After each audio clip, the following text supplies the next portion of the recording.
Hi, everyone. Welcome back to Thema Centos. Grab your coffee, water, tea, whatever you're drinking, go and get that. I'm about to post the link and pin it. I put a little something extra in my mug.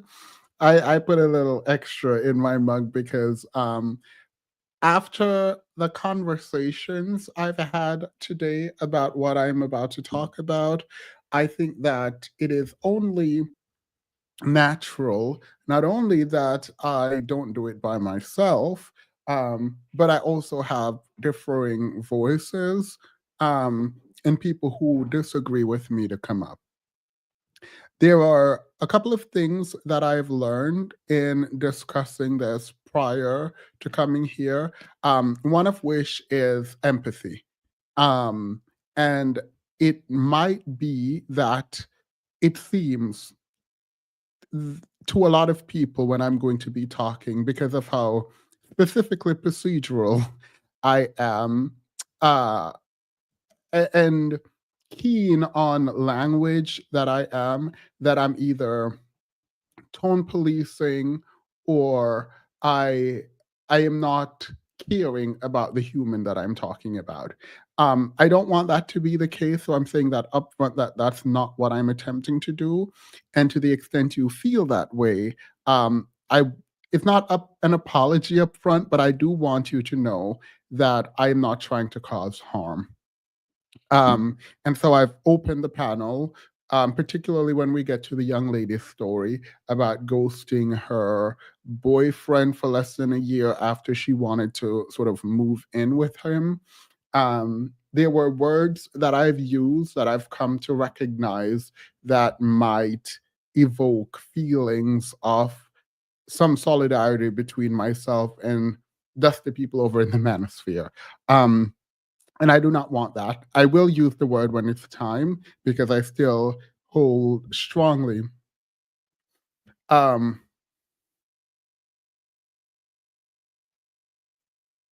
wait, what? Demas, I saw. Oh, why am I putting that up there? Um, that's a wild thing to say, so I'm not gonna engage with that. I like Yanni, so I like Yanni. All right, before we start, there's something that I wanted to show you all.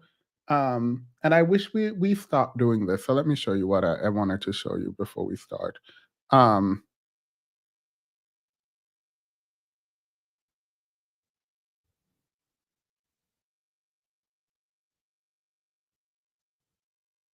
you said not Yanni this video. Oh, the lady in the video, not Yanni. All right, good. Um, I don't call people those names. Someone says, see how Zendaya got a ring instead of a baby. Yeah. Um, so I have never I'm never I never understood why people go out of their way to like disparage other people.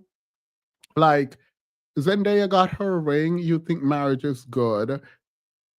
Congratulations, work. You know what I mean? Like, oh, that's amazing. Good on her. She's about to be married. Um, and so wait, why are people saying Zendaya isn't black? I don't where did see how Zendaya got a ring instead of a baby. Hey, what does black have to do with this? I don't understand. Wait, so I'm addressing the comments in the chat. Why is there anything about blackness being brought up right now? The, I didn't bring up her blackness or blackness at all. I'm saying it is a weird thing to say, see how Zendaya got a ring instead of a baby. Yeah, it feels odd to do that when you could just congratulate her. You could just say congratulations, Zendaya, for getting engaged. And so I'm thinking this is shots being fired at people who didn't say or do anything. Like people are there minding their business, and you go out of your way to like attack people who did nothing to you. And now questions come up like, why? are you doing this? Like, does it, if you get a ring before a baby, does that guarantee that you will not be a single mother? Does that mean that you'll have a better, happier life? Like, I don't understand why people do this. And even if you believe that, even if you fundamentally believe that, why are you disrespecting people? Like, I'm so at a loss for like why you would be disrespecting people. And there is this very specific racial undertone when it comes to who is getting married and why. It doesn't matter. Just congratulate people and stop like trying to attack other people who did absolutely nothing to you. And I also like Zendaya as like what do you call those people? A socialite, not an actress, but a socialite. All right. I think she's really good as a socialite. All right. So let's get into the video that we're here to talk about. We have two videos. Passport Bros crying, not really a review, just wanted to show it and laugh. And then we'll get into the video that we're actually here for. All right, let's do it. Let's keep this under 2 hours.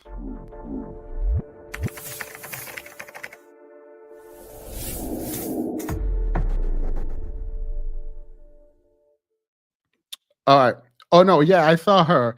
I saw her at the Golden Globes, and I was like, "Oh, girl, period. You better eat them. you better eat them up. Zendaya better eat the girls up."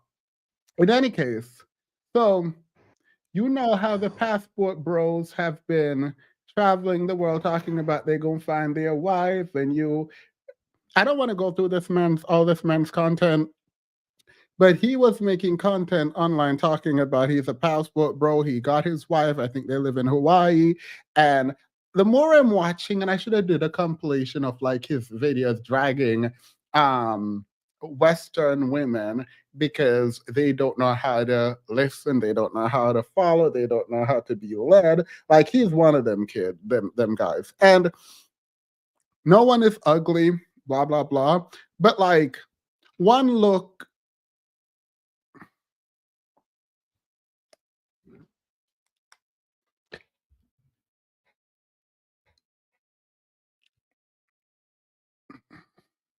I understand how he would be having issues trying to find a partner. I do. And it's not just how he looks, it's a very it's a very like weird energy where his ego needs to be engaged with often so that he can feel like he's important and of value. And that kind of low self-esteem approach to dating generally doesn't work. But um I don't know how women engage with partnership, but he is rich with like a four-story house in again Hawaii, I think. So it shouldn't have been difficult for him, but it was. So here is him before Christmas or on Christmas or something like that. This is him talking about his wife. So let's get it. Also, I was watching Jessie Wu, and she pointed this out, and I didn't know this, so I want to apologize up front. Apparently, the video on TikTok when you're playing from TikTok is lower than regular audio when you're trying to do this YouTube sharing thing. So, apologies for that. Well, it didn't take long. It only took 2 years, literally to the day, December 27th, for my Filipino wife to become fully Americanized, hate everything about me and what I provide, and decide to leave. Yeah, welcome to the shittiest post that I'm ever going to make. There's a lot to it, and I'm not going to go into it, okay?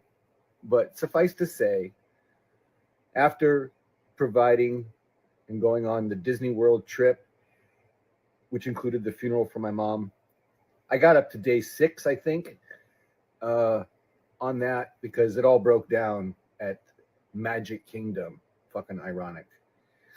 And I didn't post anything after that because when we got back from Orlando to St. Simons, Georgia, I was greeted with the announcement from Jayanne that she wanted a separation. And then I discovered through text that she had been discussing this with her family, and making plans to also take the children. So um, that's heavy, right? That's a nuke. And I'm going to go into my bunker. So I came downstairs in my nice 4-story mansion and just stayed by myself through Christmas. By the way, people who keep telling you what they have, my 4-story mansion, my car, my Bugatti, blah, blah, blah, overcompensation. You're compensating for something, girl. It is what it is. It is what it is. But like, it doesn't matter that you had all of that, she's still leaving. And so it's weird that you thought you were going to go to the Philippines, go get a helpless woman in a lot of people's mind, and capture her, and think that, like, when she tastes freedom and what agency is, that she's going to still look at you and think, you know what, I'm just going to stay in whatever. To be fair, I don't know if this man is toxic. I assume, like everyone does, like every human being with a brain, assume that the passport bros are just toxic, degenerate people who failed in their own country, and so they're weaponizing the American dollars in other countries to secure a wife that they could never get within their own place, right? I heard he was married previously, don't know anything about that, don't care nothing about that. He had to go to the Philippines to go get a wife now. And so the his Filipino wife is like, yeah, no, I'm good. I'm good. Like, if you were a failure here, you're a failure Eve and there. through Christmas Day. And I missed Christmas with my children. My in-laws, my mother and my father-in-law, and Jayanne, they proceeded to open the presents without me. Presents of which, all of which I bought. Yeah, the separation is a separation. I'm lucky enough to have a big house, and the logistics of it can be met right away. But I spent Christmas utterly by myself, and it's coming up on New Year's Eve, and I'm still alone because there's no communication from her. Why? Because she's communicating with her parents. She has the total backing and validation of her parents. I think that's weird. Like, the parents also, because, like, I want to know what he did. I would someone said to play the violin. Actually, I was gonna say no, but why would I say no to such a request? I think that's a fair and decent request. Let's hear it. Plus TikTok, and it's coming up on New Year's Eve, and I'm still alone because there's no communication from her. Why? Because she's communicating with her parents. She has the total backing and validation of her parents. Plus TikTok, uh, all external sources of validation, and it's my position, my feelings are not relevant. She's got it figured out. She's got a plan. I'm waiting to hear what the plan is, and we'll see what happens from that point. But I'm pretty. I'm at peace with what has occurred. What could occur. I am done being Mr. Fix-It. Fix-It Felix. I'm not going to be the simp, nice guy, Fix-It Felix anymore. A relationship takes two people. And she made the decision for the separation. She's made the announcement and made plans with family to take our children back to the Philippines. And she's an adult. She has accountability. It's on her to come to me and explain to me what her plan is, such that it is, and what can be done about it. So, surprise, no more countdown with the great fun in Disney World. It was a fucking disaster. And, that's the truth. Social media is not about the truth, but I'm about the truth. So That's what I'd give you. All right, sorry. I'm very invested. Someone said, wait, has Demis not seen all the videos? I have not. I have not. This is the only video that I've seen. Does he really not know what the guy did? I want to see his reaction when he find. Well, let's go find out.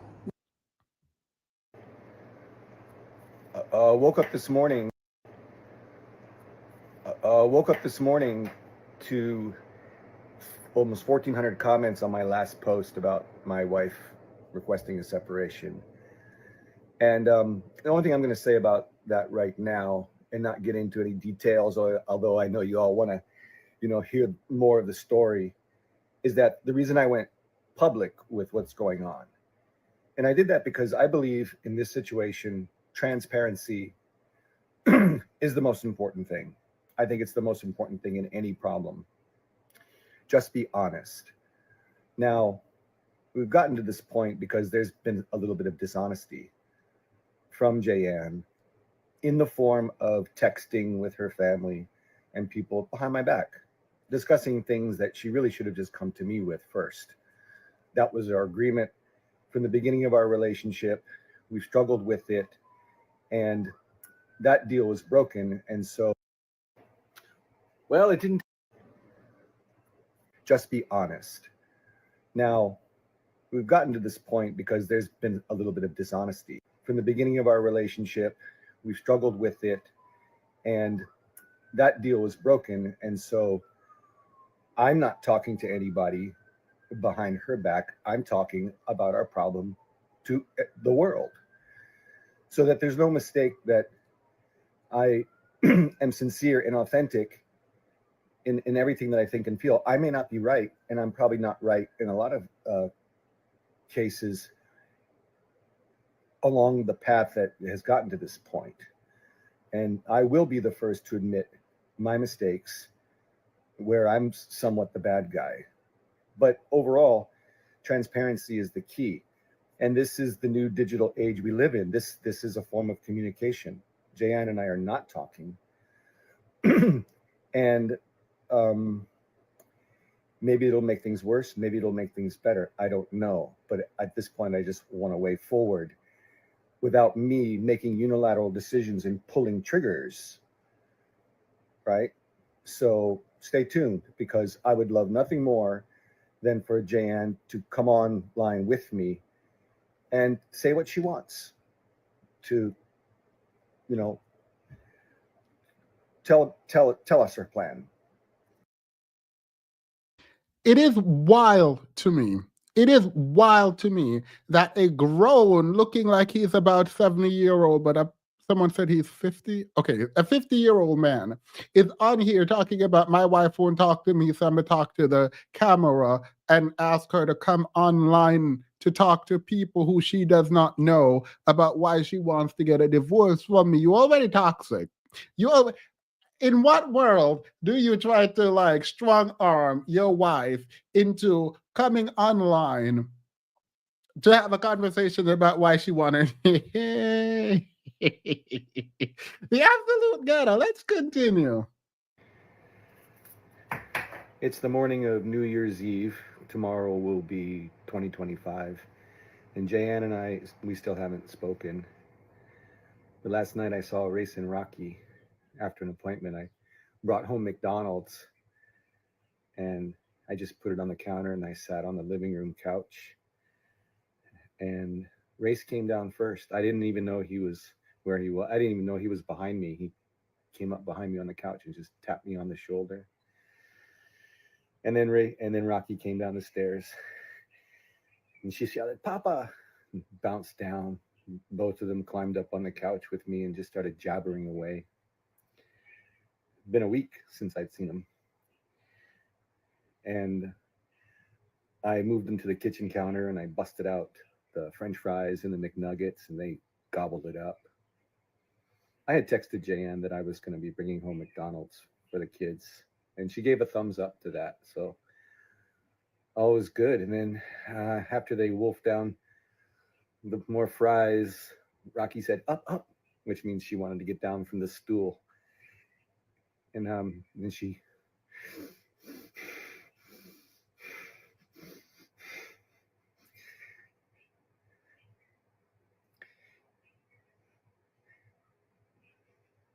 She took my hand and she led me to the living room, where we have a big movie screen, and she jumped up on the lazy boy, and Race joined us, munching on more nuggets, and I put on Monsters Inc. and we watched a movie for about 45 minutes. And Rocky got tired and she scrambled back upstairs. And Ray stayed with me until he fell asleep.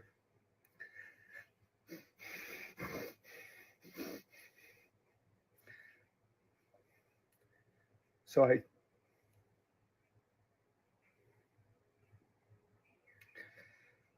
carried him up and I put him down against Jayan's back, and I left them together so they could sleep. And I came back downstairs. Of all the comments that I've received on the last video that I did, the ones that stand out are the people saying that I neglected my children on Christmas. I didn't neglect them. See, this man wasting my time. I just want to know what you did. Welcome to the top floor of my 4-story mansion in Honolulu, Hawaii on New Year's Eve 2025. And you know why I know that my Americanized Filipino wife is not going to leave me? She's pregnant. She may not love me, she may not want me, but she needs me. And that's what love is based on, need. Don't fucking kid yourselves, okay? Let's enjoy this New Year's Eve. Welcome.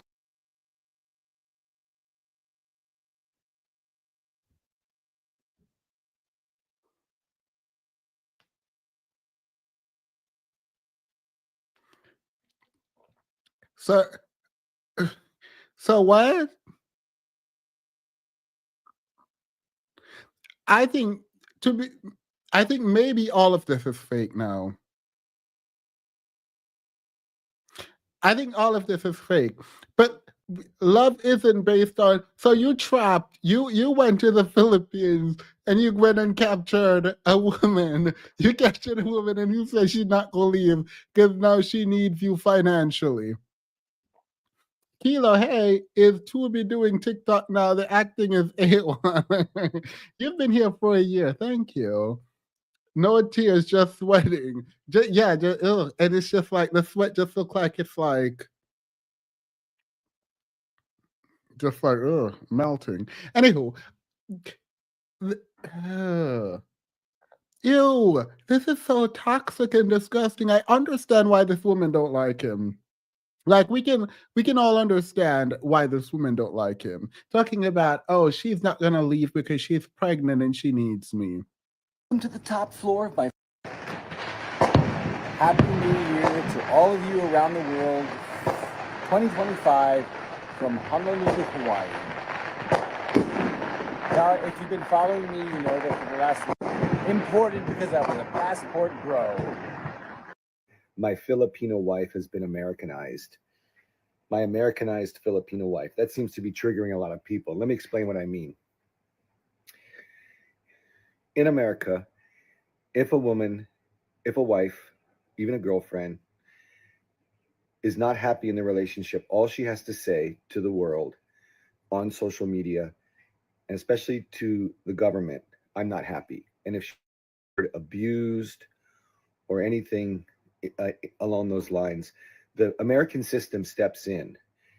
It steps in to protect her against any for any allegations that she makes. And the man's side of the story is it's all assumed.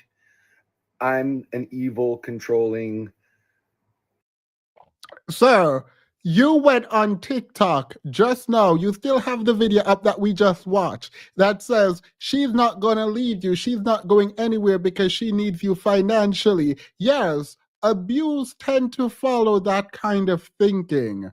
She can't leave me. I went to collect her from overseas and brought her here, and she needs me financially, so she's not going to leave me. Love is not based on wanting to be with someone in your mind. Love, as you see it, is her being dependent on you financially and you getting to do whatever you want to do, and her unable to leave you.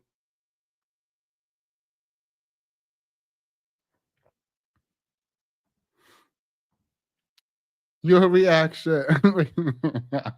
Isn't that, I don't feel an ounce of empathy. Not even a little bit. He is toxic. Oh, yeah, please hit the like button. On the last stream we had that I'm definitely keeping open for people to watch, you all did not hit the like button. Please hit the like button.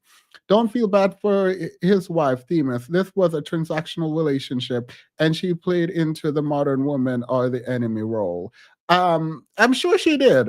A lot of these women in a lot of different country sees a lick.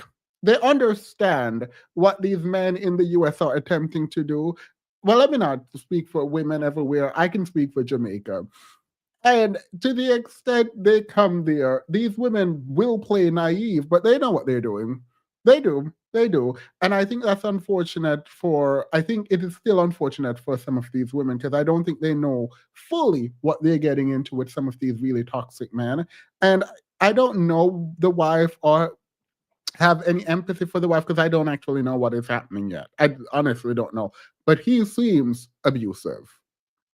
He seems abusive. I'm not saying he is. I'm saying he seems. When you are online gloating that your wife can't leave you because she's pregnant and she needs you financially, when that is what you think traps her under your control, I think you're toxic and I think you're abusive.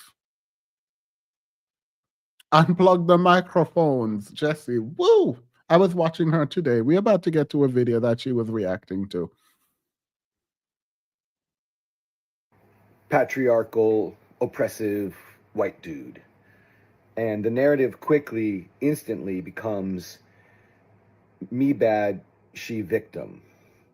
So the fight that we're having, that's still there. Okay. That's always going to hang over my head. I'm a passport bro. I brought her here. I married her here. I signed all the government forms saying that I will support her for a minimum of 10 or 1,000 years. I don't know. I didn't even know what I signed. And all you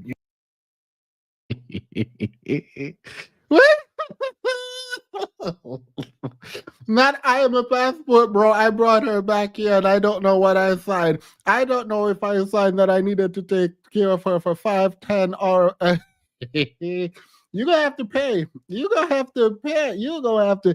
You kept mentioning that 4-bedroom home. That 4-story home. Sorry, I'm pretty sure she owned half of it now. I don't actually know. What's your prenup, girl? What's your girl? She saw sucker and she licked. While you were flexing on TikTok, talking about these American women, and you were dragging American women using her, she was there plotting. she, she was there plotting.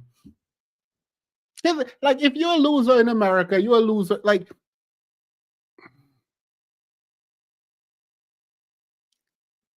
that's wrong. That's wrong. The idea that you are going to fail at dating in the US and go somewhere else to date, it just own that you're a failure, kind of. You know what I mean? Like, just it's like international dust. Like, it's like dust in the US and dust in Philippines are it's still dust. It's still dust now.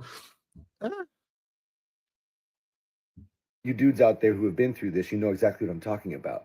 Americanized means weaponization of the male female relationship to benefit the female because family court is not a judicial system, it's a corporation for profit, digging into the pockets of dads, of men. Because, yeah, we're in a patriarchal system and men still have most of the money. Now, that's exactly what's true in our relationship. She doesn't have any money. I have all the money. And it's, a relationship can go south when the woman has lost love for her man and she's just going for the bag. And if she goes for the bag, she's going to get a huge portion of that. Girl, you whining and crying all this foolishness. You knew what you were getting into. You knew that if you went to these quote unquote poorer countries, you were going to get a woman who might be attractive, even if she's not attracted to you. Her attraction did not matter. Her love did not matter. You knew that you were bargaining. The exchange was you give her money and she give you her time because there's no other reason a 20-year woman would even look in your direction. You knew this. Coming like, yeah, I mean, we still live in a yes, we do, and I'll give her half of what you got. And then what's the confusion? What is it? What is this hold up? Like I'm confused as to what the hold up is. I'm so confused as to what the hold up is. Like, why are you like whining and crying online? Ain't nobody care nothing about none of that. We do not care.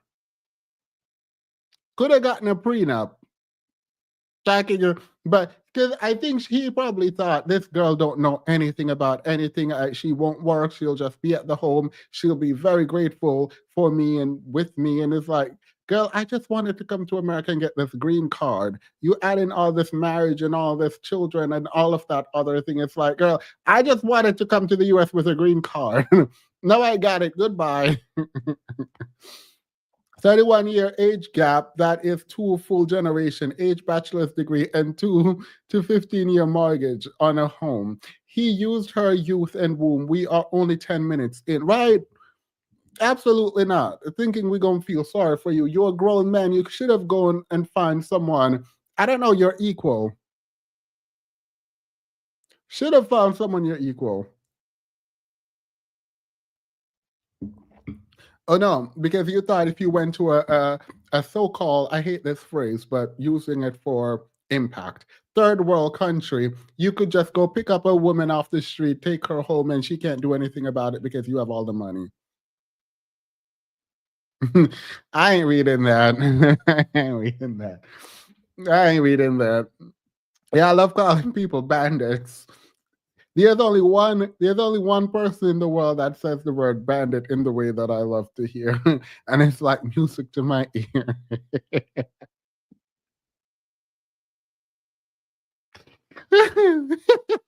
There's only one person on YouTube that I heard like it. When she say the word bandit girl, I don't care where I am, I'm dead.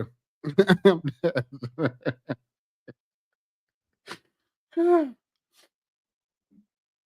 That's what I mean by Americanized. Jayan is solidly Filipina, and that comes with a lot of stuff. And one of those things is she's going to be fiercely defensive for her family, her mom and dad. And this whole fight is hinging on the fact that I disrespected her mom and dad. Never mind that they disrespected me too. We'll get into that later. But Jayan is not Americanized in that she's materialistic or even greedy. But she senses and she knows the support that she would get if things really got ugly between us. The American system is on her side, not mine, not the man's. You guys know what I'm talking about, right? Okay, that's it for now. More. Uh, Yeah, why he look disheveled? Yeah, why this man? Wait,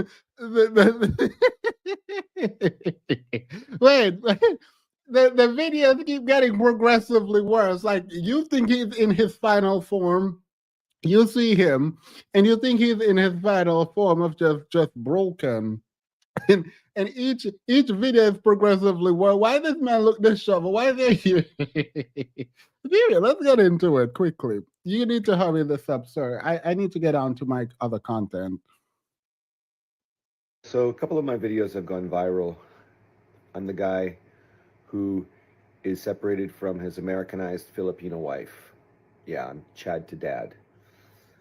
I'm a grandiose narcissist who had a dream, and it was to turn my life around and not be uh, stacking bodies. And I wanted to be a dad. You know, it happened late in life. You ain't gonna stalk nobody. Yeah, the reason you failed and went to the Philippines to go get a wife is because you failed and went to Philippines to go get a wife.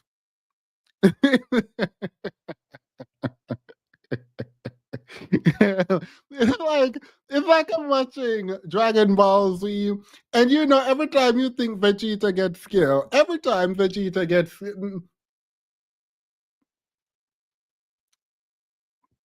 that's not it. It's not Vegeta. Because Vegeta keeps coming back, right?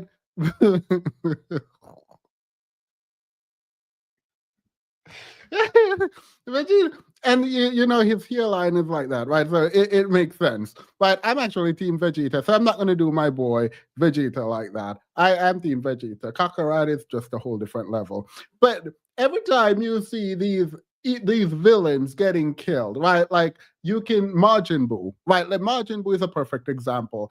Every time Majin Buu get beaten and destroyed, he comes back stronger in a different form, and it's like, girl, when are you just going to let it go? Just let it go. Sal does the same thing too. It's just like give it up, hang it up, black screen. because I was married for a very long time prior to that, and it didn't happen. So, go do your digging, and you'll meet my ex-wife, and you'll get all the drama. But the drama seems to be centered around two narratives.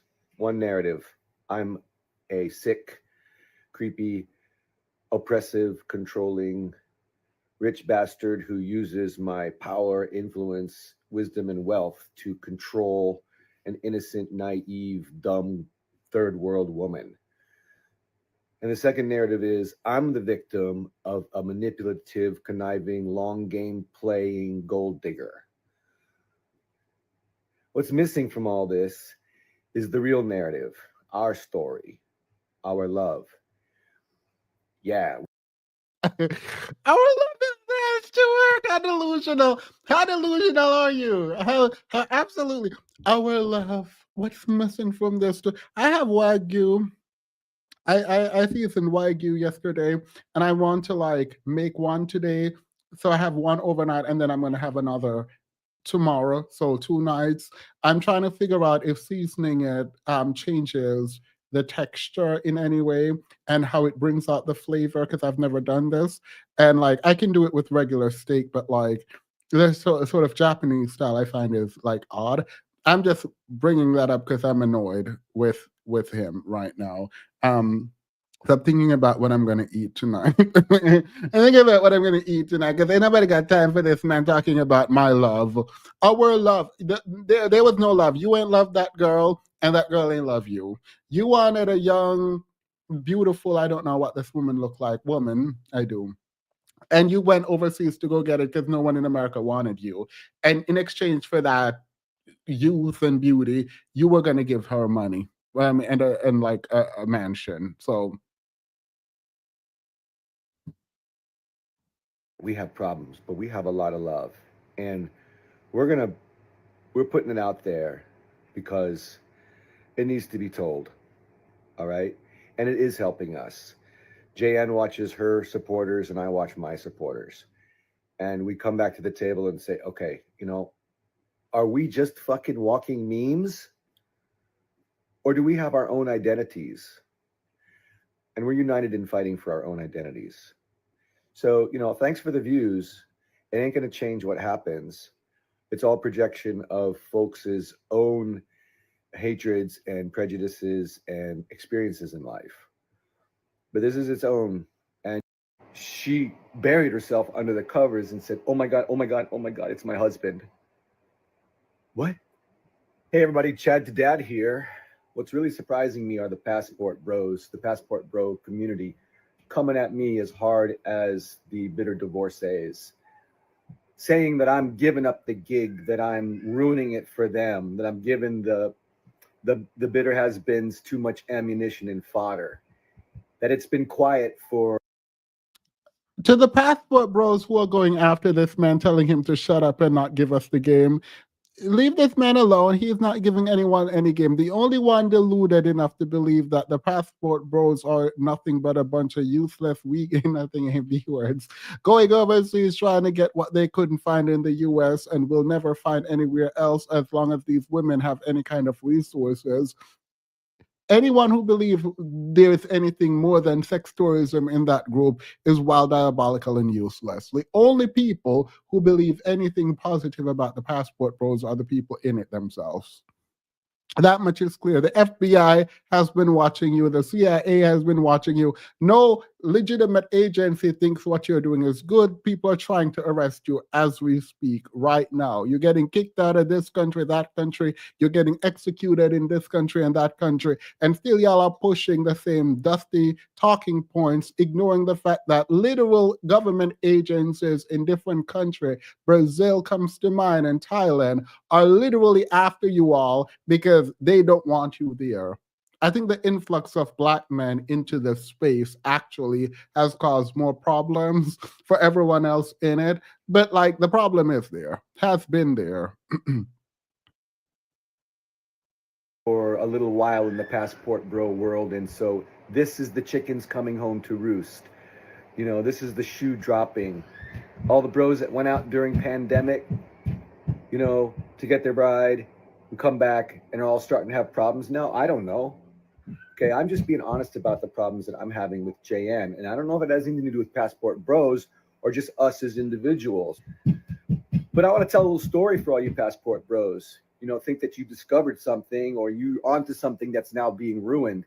This was going on way sooner than now, long before social media, long before the internet. Let me tell you a story about Zenaida Batos. 1985, I'm taking a break from college. I'm 19 years old and I want to get into the real world. So I start a job as a print operator at Postal Instant Press on Kapiolani Boulevard. I had a hot date in her own room and I thought that was me. And this really seemed to get ugly. Arms. But it's disaster. They came here just The 5 things that I did to disrespect my Filipino in-laws. Now I qualify Filipino because different Yeah, that's why I skipped that. I was like, oh, ain't nobody trying to hear your origin story about how you became. We don't care. cultures get disrespected in different ways. So don't come at me for being a racist. This is the context. Hi, Chad to Dad here. Um, had a horrible Disney World experience with my in-laws, and I'm just going to tell my side of it. Not my side of the story, but I'm going to say what I did to disrespect my Filipino mother and father, and as well as my sister. Isn't it weird that your Filipino mother and father are your exact same age? Like, can you imagine? And I'm sure those parents are like doing what they have to survive, so they probably don't say anything. But I'm pretty sure if they love their daughter, they sit at night and it probably eats away at them that this grown, disgusting, vile look. I said I wouldn't comment on people's looks because I don't think that's right. This person, their age is even like touching their child. Like I can't imagine what the parents think in truth, like deep in their hearts, looking at this man touching their daughter. Like, ugh, probably older than one of the parents. She gave him access to her youthful body, and he gave her a bigger, more modernized age than she would have had back home. Yeah. Number one, I did not eat the food that they cooked. It wasn't because I didn't like it, and it wasn't because I wasn't hungry. It's because I protested. I didn't eat the food that they cooked. And then number two, when they left the food out on the table, that stayed out all day. When we came back from one of the Disney World days, I called them slobs for leaving the food out. Number two, number three, I clapped sarcastically when Mama finally stepped in and helped JN by bathing the kids after a long day. I clapped loud and long and sarcastically. Number four, I'm sorry, does this man have an attorney? He hasn't said anything yet that like would cause him to lose his children or whatever, but I don't think you should be doing this online. I mean, do it, period. Come through. Like, tell us all of it. But like, the other part of my brain is like, wait, why are you talking? Like shut up and go sit somewhere. Because first of all, what do you mean you were protesting so you didn't eat their food? What were you protesting? Well, that's the first question. What were you protesting? Second, you didn't eat the food. They left the food out. You came back and you called them slobs.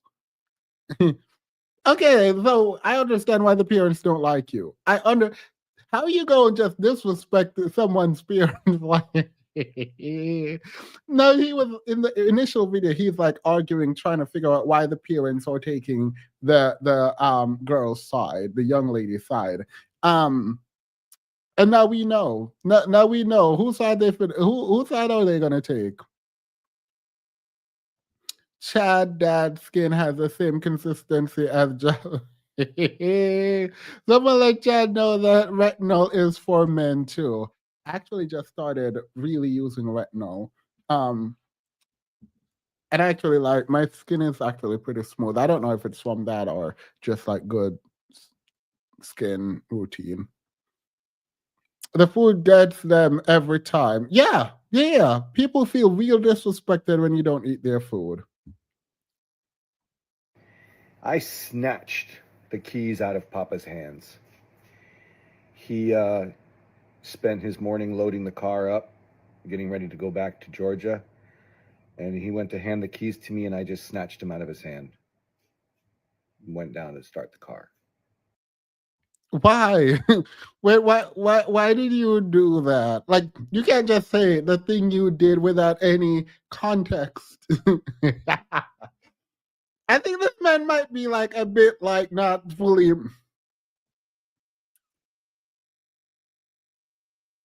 I don't think he's like you know what I mean? Like, cause like, what do you mean? I snatched the key from Papa's hand. Why though? Like, wait, why did you do that? So this is the passport bros, y'all. This is what y'all losing. Yeah, y'all losing this good man right here. Why are you looking like that too?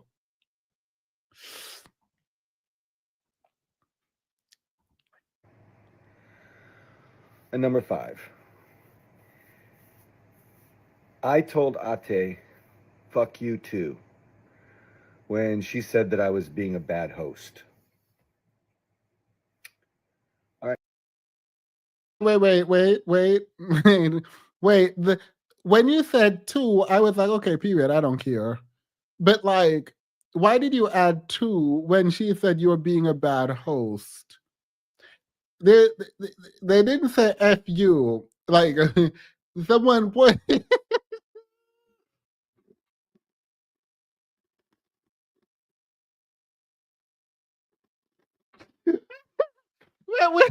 wait, because I was like, I mean, if she said it to you, because he said, I said F you too, right? And I'm like, I mean, I guess you added two, so she said it first, or whatever, Ate or whatever said it. So you just repeated it back, period. Because you're not a beta, you're an alpha man, and he'll dear her tell you or she tell you to F you say it back to him too. He said, I said you too, because they said I was being a bad host. And we wait, how did you being a bad host translate in your brain?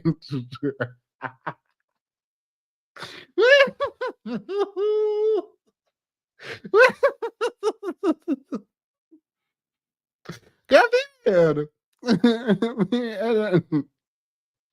Did Chad do all these videos on non-based? Oh no. All right, that's the facts. That's the truth. Those are the top 5 things that I did to disrespect my Filipino mother and father-in-law and my sister-in-law.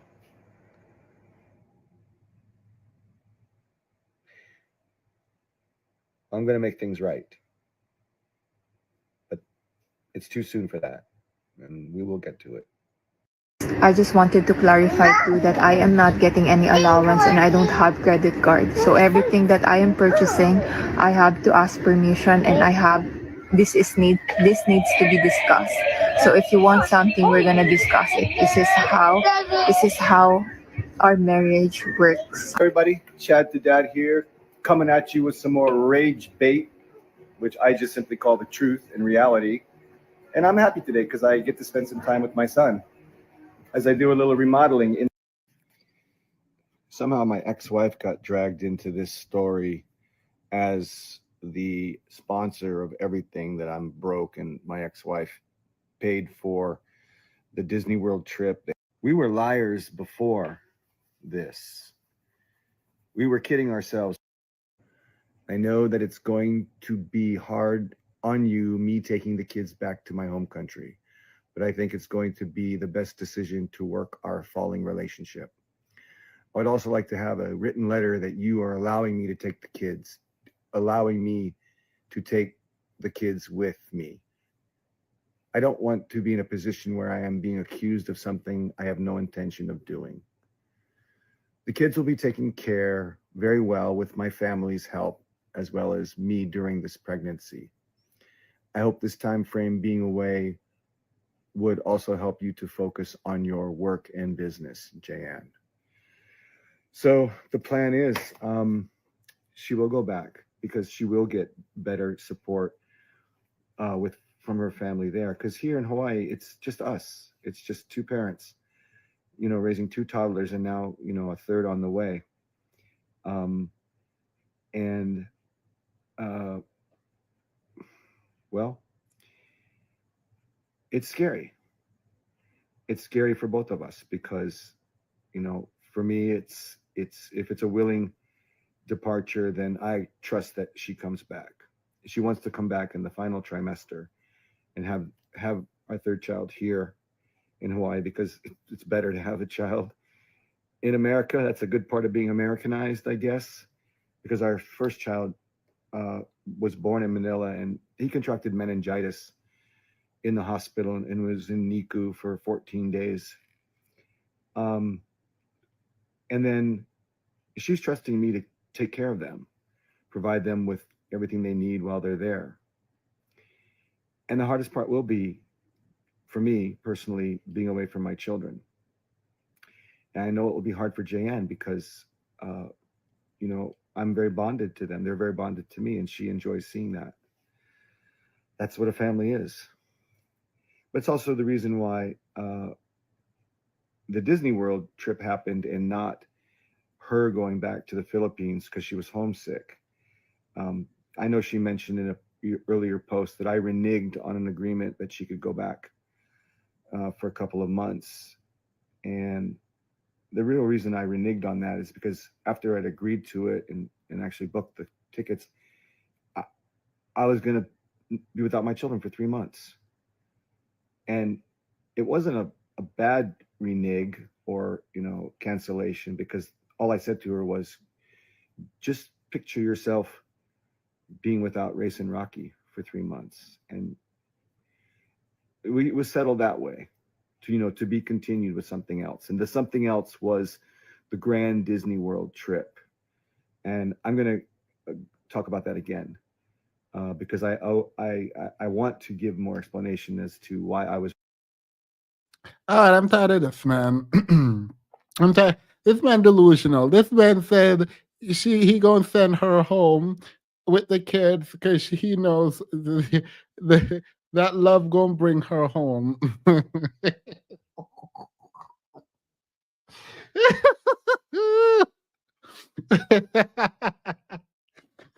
that love is gonna bring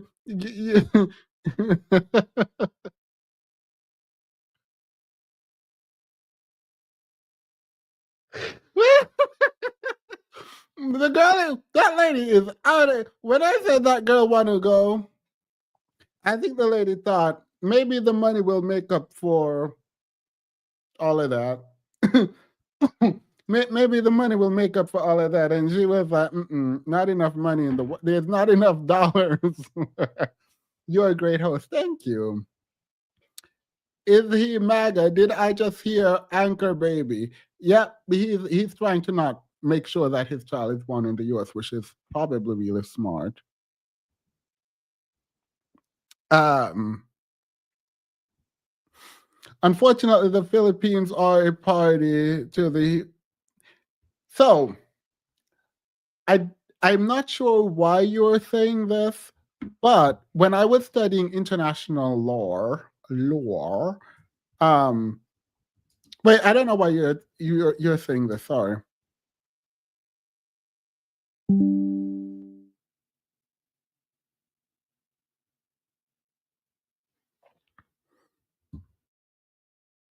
Are you talking about whether or not she can, like, he can go get his child, or the government will cooperate in sending the child back? Is that what you're saying? Because they're gonna have to find her first. First, they're gonna have to find her first. That's what that is. They're gonna have to find her first.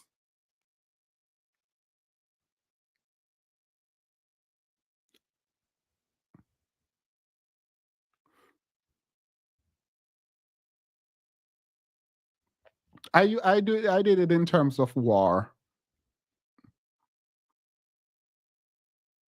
Oh yeah, that's what you mean. Got it. Cool. Yeah, yeah, yeah. All right.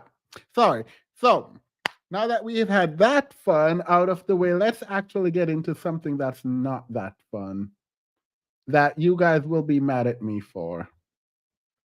The link is in pinned to the top of the chat.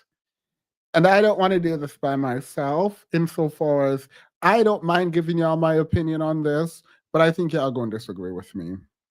I think y'all going to disagree with me. Let me check my Discord to make sure they haven't said anything that I need to note before I start talking. Because my Discord actually was out here.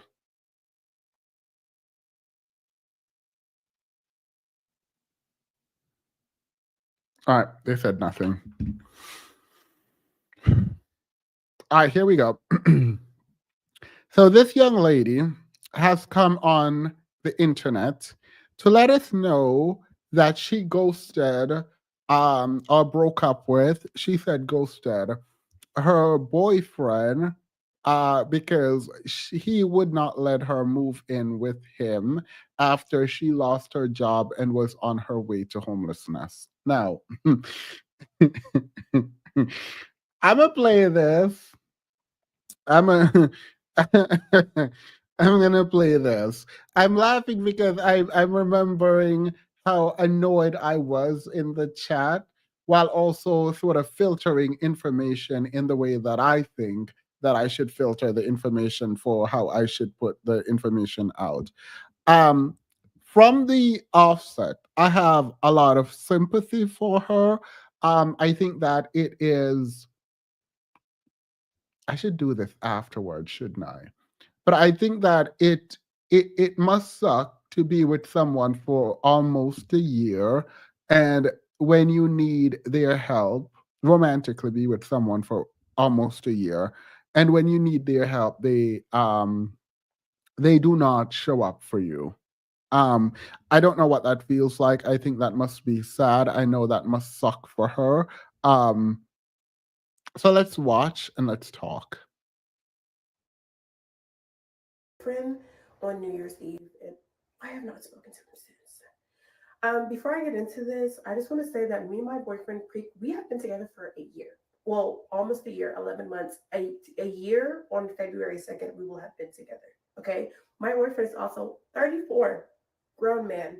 He also is a homeowner, has a pretty good job, and also has a business that he's starting. So let's start there, right? So recently, I obviously, like you all have known, I have become unemployed. And I have not been able to find a job. I have put in like 30 applications a day. I've got nothing, like barely even an interview. I've gone on 2 interviews. So I've been literally struggling, and I no longer have the funds to afford these bills. Okay. Anyways, okay, I'm gonna keep it together for this. I'm not gonna get stressed out. I no longer have the funds to afford these bills. It's something so crazy about having hundreds of thousands of dollars one day and then the next day having nothing. But that's what's going on right now. And so I am vulnerable with my man, and I go, hey, I'm gonna need to like stay with you for a little while I get myself together. Like, I don't have anything on the rent. And so I'm gonna need to move with you while I get myself together. Mind you, I said he has his own house, his own three-bedroom apartment in a nice neighborhood. He also has a best friend. His best friend lives with him, mind you, and has been living with him for however many years that he's like lived there, almost the whole time he's lived there. And so I'm like, if his best friend can live with him, why not his girlfriend, you know? So I'm like, hey, I need a place to stay. Which honestly, in hindsight, I should have even have to ask for that. He knew I was struggling. He should have said, hey, let me take something off of your plate. Like, come stay with me so that you can breathe and get this. If he really cared about me, he would have said that, but he didn't. He sat there and he watched me struggle and then watched me get to the point where I was like, hey, I just need a break. Like, I'm literally so depressed. I'm losing my mind. I can't find anything. Can you please help me? And he said, no. He said, no. He said, no, you cannot live with me. Mind you, living with him is free. Doesn't cost him anything. He said, no, I can't live with him. At first, he goes, oh, I like that we have our own places to retreat to when we get into our arguments. And wrong answer. Number one, when we get into arguments, we never leave. Like we stay in the same room and we continue to talk it out until we work it through, which I think is a really good habit that we have and a really good green flag that we have in our relationship. Yes, do we get into arguments? So does everyone. Yes, do I lose my cool? I'm a woman, but I rein it back in and we figure it out and nobody goes home. So that's a weird thing to say. We've never even done that. Second of all, that sounds like a problem to me, not a solution. When we get into arguments, we should not be leaving because what happens when we get married? There is no way to go. We both live in the same house. So maybe that's not a good habit to start, being that we have not started yet. Maybe For the people in the background, sorry, I'm just cutting in. I'm playing it all the way through so everyone gets the full context because we're just going to have a discussion. So I'm going to add you all. I saw three people left and I wanted to apologize. I'll add you guys in like a second. maybe let's not start that now. On our very first date, I told him that I wanted to be engaged within a year. I said, after a year, I want to be engaged. He said that's plenty of enough time for someone to know whether or not they want to get married or not. This is what he said. We have talked about it, I shit you not, probably 10 times throughout this year. And never once did he say, I don't think this is going well enough for that to be a realistic goal anymore. Never once did he say, hey, like, let's pump the brakes. I don't think that we're doing that well for it to get to that. So I'm thinking we're doing well. We're on schedule. After a year or a year and a half, we'll probably get engaged. Then he goes, I don't think I'm going to live with someone again until I'm married to them, which is some new boundary that he literally just made up because he's never said that the whole time we've been together. And I go, maybe it's not a good idea that you live with someone after you already got married to them because what if you guys are not compatible to live together and you don't know that until after you're already married? Then what? That's really dumb, actually. And so I'm like, okay, that's a completely new thing. But granted, it's been a year. We set our goal for a year. Are we going to get married? And he goes, no, that was your goal. Since when was this my goal? It was my goal, but like, I thought we were in agreement because you never said that we weren't in agreement. Clearly, I made all this up in my head and this was never a goal. I just thought it was a goal because I continuously talked about it, and he never said that it was unrealistic. As a matter of fact, he said the quite opposite, that it was a realistic goal to have. And never once, as we neared to the end of that year, did he ever say, "Hey, I don't think we're close to being married." So imagine my surprise when he says, I don't think we're close to being married. We still have things to figure out because a couple of nights ago, I got super irritated at him and yelled at him and told him to leave my house. And apparently, that's enough of a reason for him to be like, whoa, I don't want to marry her. All right. So, yeah. And so I said, hey, I'm actually scared that I'm going to be homeless because these. I said, I'm actually thinking I'm going to be homeless because I don't have a job and these bills keep coming and I can't do it no more. I'm tapped out of resources. And I think I'm gonna end up, if you don't let me live with you, I'm gonna end up in my car, living in my car, something like being actually homeless. And he goes, well, plenty of millionaires have lived in their car before.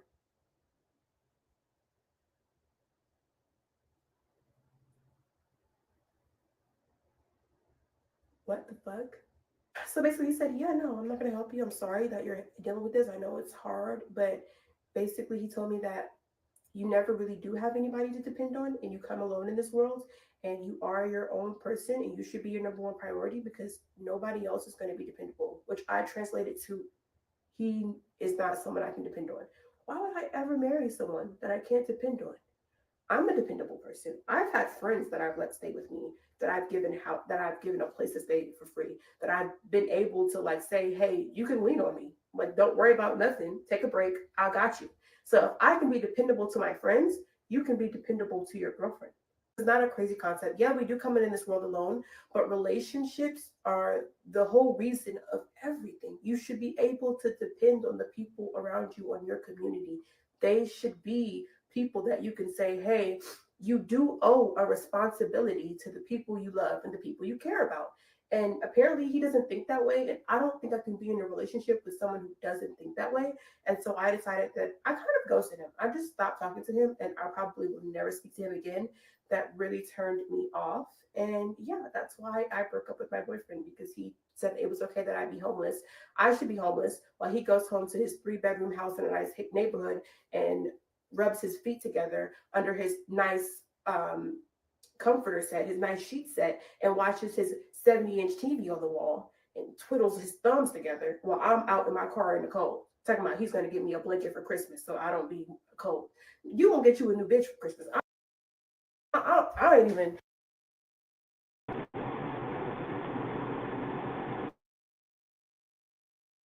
All right. So that's the first video. We have some more that we need to get Because he's getting into. crazy in the comments.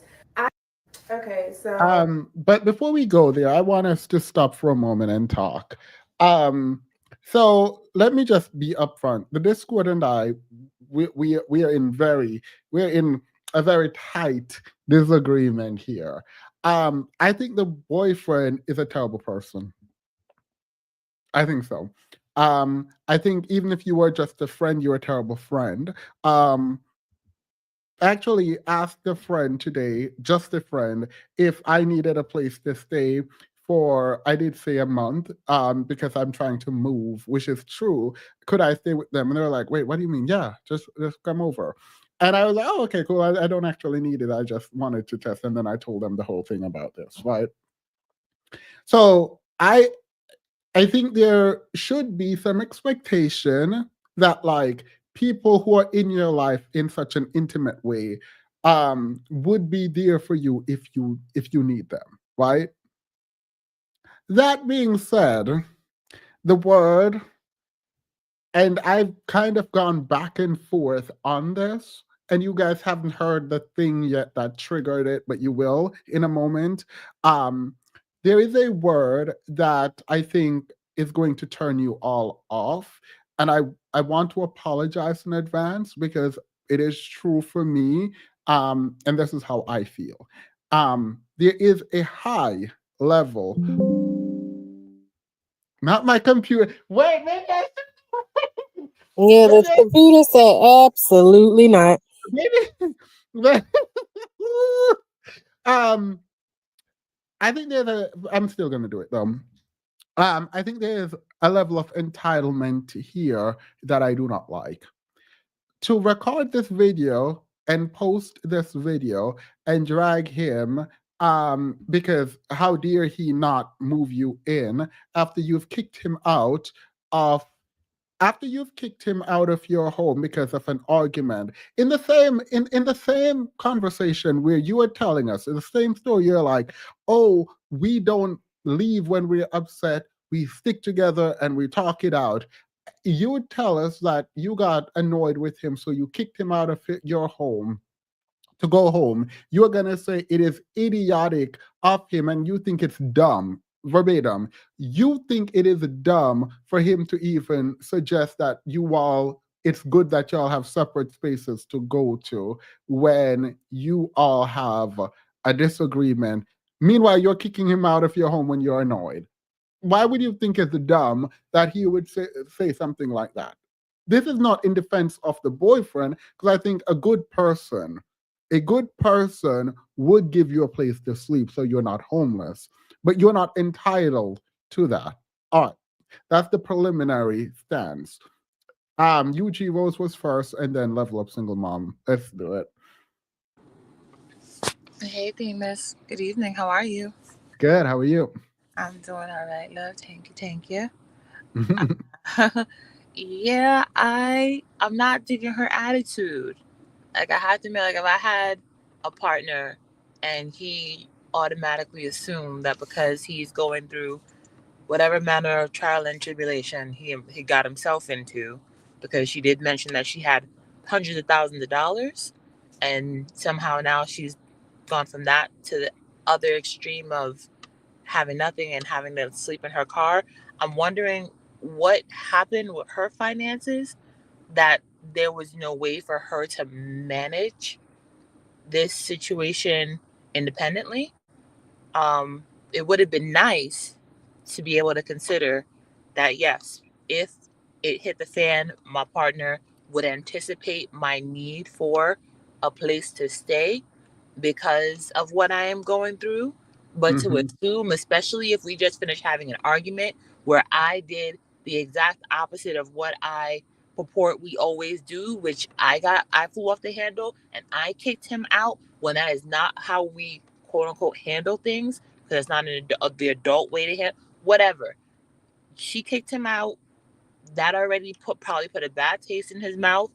And considering who he is, I'm not saying in the ideal situation, yes, we'd want to believe that she could have stayed with him, and that would be a flag on him. But the fact that y'all had an argument and when everything was cool, you kicked him out, that alone would be like, all right, if this is what we're doing now, why would I bring you into my space for me to be going back and forth with you in my crib? What, you want to kick me out of my crib? No. Yeah, I think so. One of the things that I don't want to do is, because I agree with you, but I think when I'm reading the comments, it feels like people are saying he's a bad guy. I agree.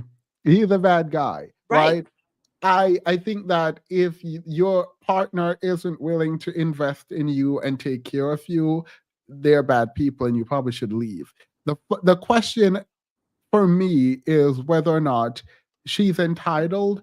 And the separate question, which I think we all agree with, is that he's a, unless maybe someone, is there someone who thinks he's not bad and he's a good person, and this is not an indictment on his personhood?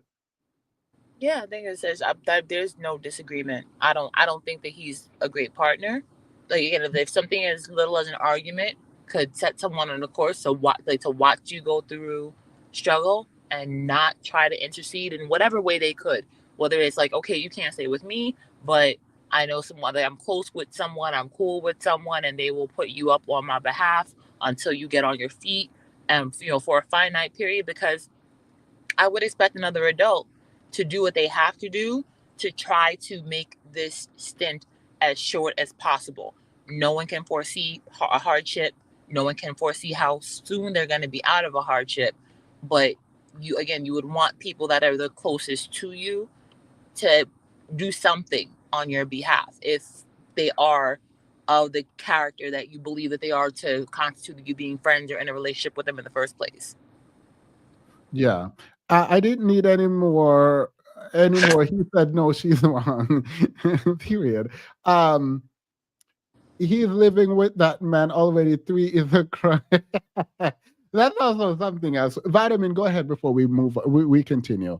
Um, do you want to respond to this, or do you want me to keep the prompt going? Because I did take a bunch of notes that I want to get through before we move on. You can keep the point going. Beautiful girl, flawless skin, no plans. Join the military if you want. Three hats and it's a contract that ends and they pay you. Unless you go and find Marissa's man, Ramses, and then he gonna have a problem with that. Thank you. That was not her boyfriend. That was her op. Did he ever clearly say he doesn't want her living with him? He made a joke about her sleeping in the car, but did he ever give her a hard no? So apparently, we'll get to this in a minute. He said that yes, we can live together after we are married, so we can get married. And she said, I didn't dream of this kind of proposal. It's not romantic, so it's a no because I'm not going to sit around and beg you. Um, so I mean, period to her. Yeah, that's what she said. I mean, I guess she didn't need a home to. I guess I guess she did not need a place to stay that badly. I, I, I don't know. I disagree. He's making the best decision for himself. Um, I think he's making the best decision for himself. There are some things that she said that concerns me. When she said that I could move in, living with him would be for free and it doesn't cost him anything. I think that for me highlights entitlement. It is an unwillingness to engage with the cost of you being in someone's space all the time. There's also this idea that even if you move in, he won't be able to evict you whenever he feels like it because you now have rights there as a tenant. And if you don't have a job, you're not about to be paying rent if you don't get rent paid. I think there's a lot of logistical stuff that, like, for me, undermines the entitlement. How are you defining entitled? Thinking you have a right to something.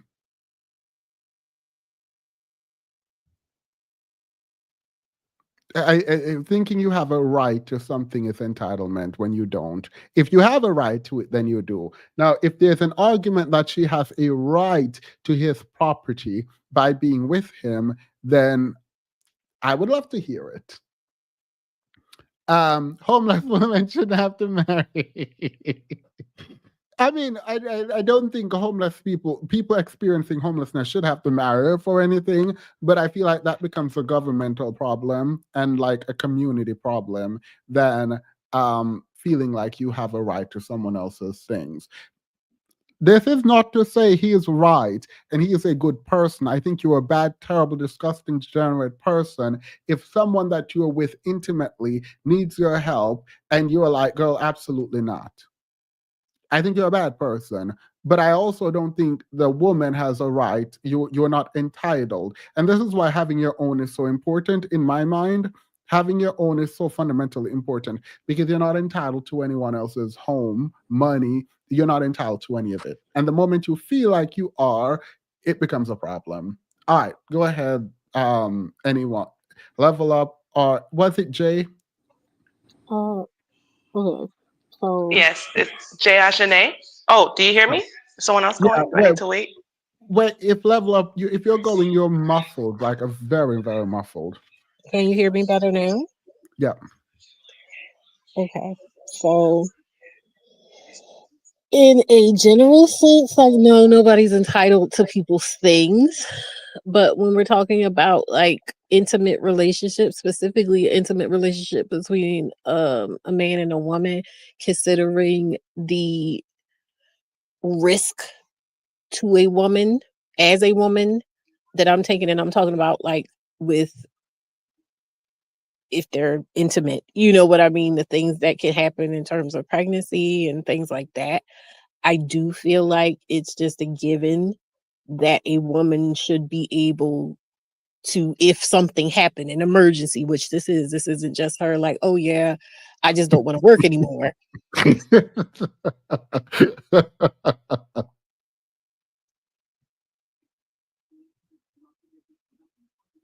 I am so sorry. I am so sorry. I will keep my head out of the comments because Prince Petty should not have spoken. Sorry. I am so sorry. Go ahead. Prince Petty's out of pocket. No, I when we were talking in the Discord, my thing, because it wasn't, I told you I felt like she was a lot to deal with. I don't think they had a good, solid relationship, period. She was talking crazy, and it seems like, based off of what she said, he talks to her crazy. And I don't think that was the first time for either of them. So there's a lot of red flags for me when it comes to her and her description of him. But that being said, I feel like clearly, based on how she's telling the story and just my beliefs about when you're dealing with a man, there is this belief that you should have to move in a certain way, that they'll have you if you need something.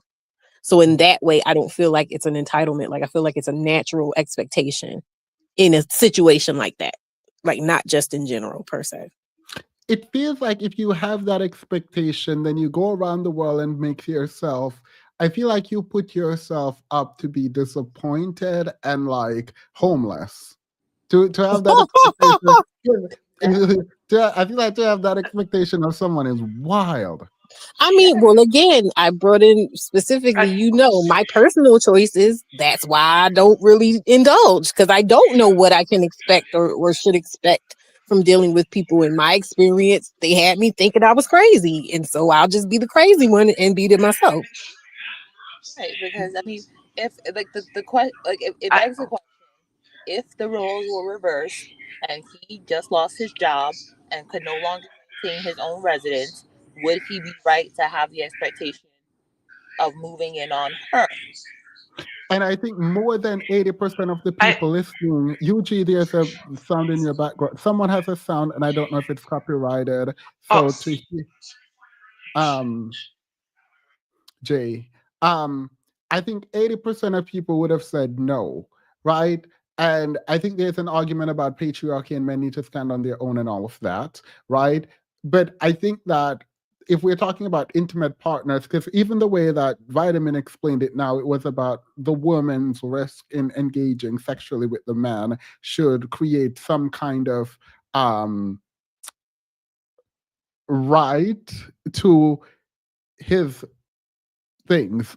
And that framing feels off to me, because they both engaged, they had separate living space. She's not facing homelessness. Again, I will remind you that I believe that it is the right thing for him to do to help her out.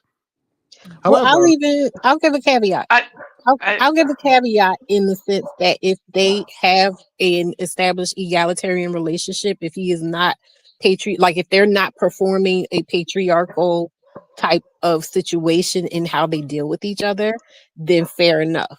But if we're in a situation where there are like patriarchal expectations around how we interact with each other, then hell yeah, I expect you to do some things for me. he said drizzle. okay, Go ahead, go ahead. I'm sorry. I have a little bit of issues trying to join into like conversations that are already happening. So I was trying to find a natural pause Oh no, go before ahead. Just jump I in. No, jumped in. no, jump in.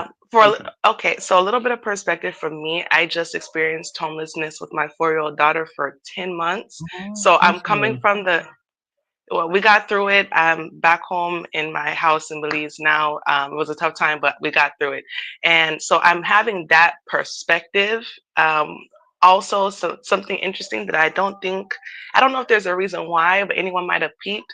Um, his ex or his reasoning to her and how he responded to her and her explanation of his lifestyle, it really sent up some like dog whistles for me. Um, I was dating a DL man for some time, and then also my younger sister had dated a DL man, like 3 different men that came out to be DL as well. And that permanent roommate situation, you can't stay there situation, all that, it's giving those kinds of undertones and dog whistles for me. So I'm like, I wonder if that was ever considered as one of the reasons why his girlfriend, who he claims to be intimately involved with, et cetera, is met with such callousness in the situation. Um, Now, with that being said, when I was in the homeless shelters, there were men basically trying to offer me housing and shelter for my body. Uh, And that is not a situation I could recommend or be comfortable with. I just thugged it out in the shelters with my 4-year-old daughter because even one guy who was a single father who I thought ideally we'd be compatible, but when he told me, like, oh, if I stay here more than a night, I'm going to have to be giving up the buns, I said, okay, I think I'm just going to go back to my cot in the shelter with 18 women and children in one But three-bedroom apartment.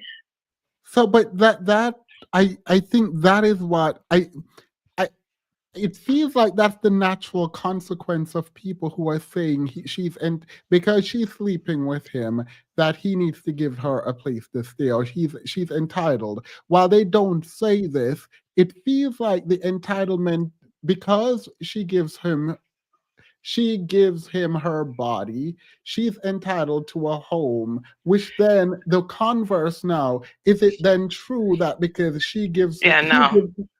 because he gives her a home, he's entitled to her body? Like I that don't think so. And I understand that that's the like connotation and the understanding, but as far as she goes, I do think that I understand why she felt like it shouldn't be an issue.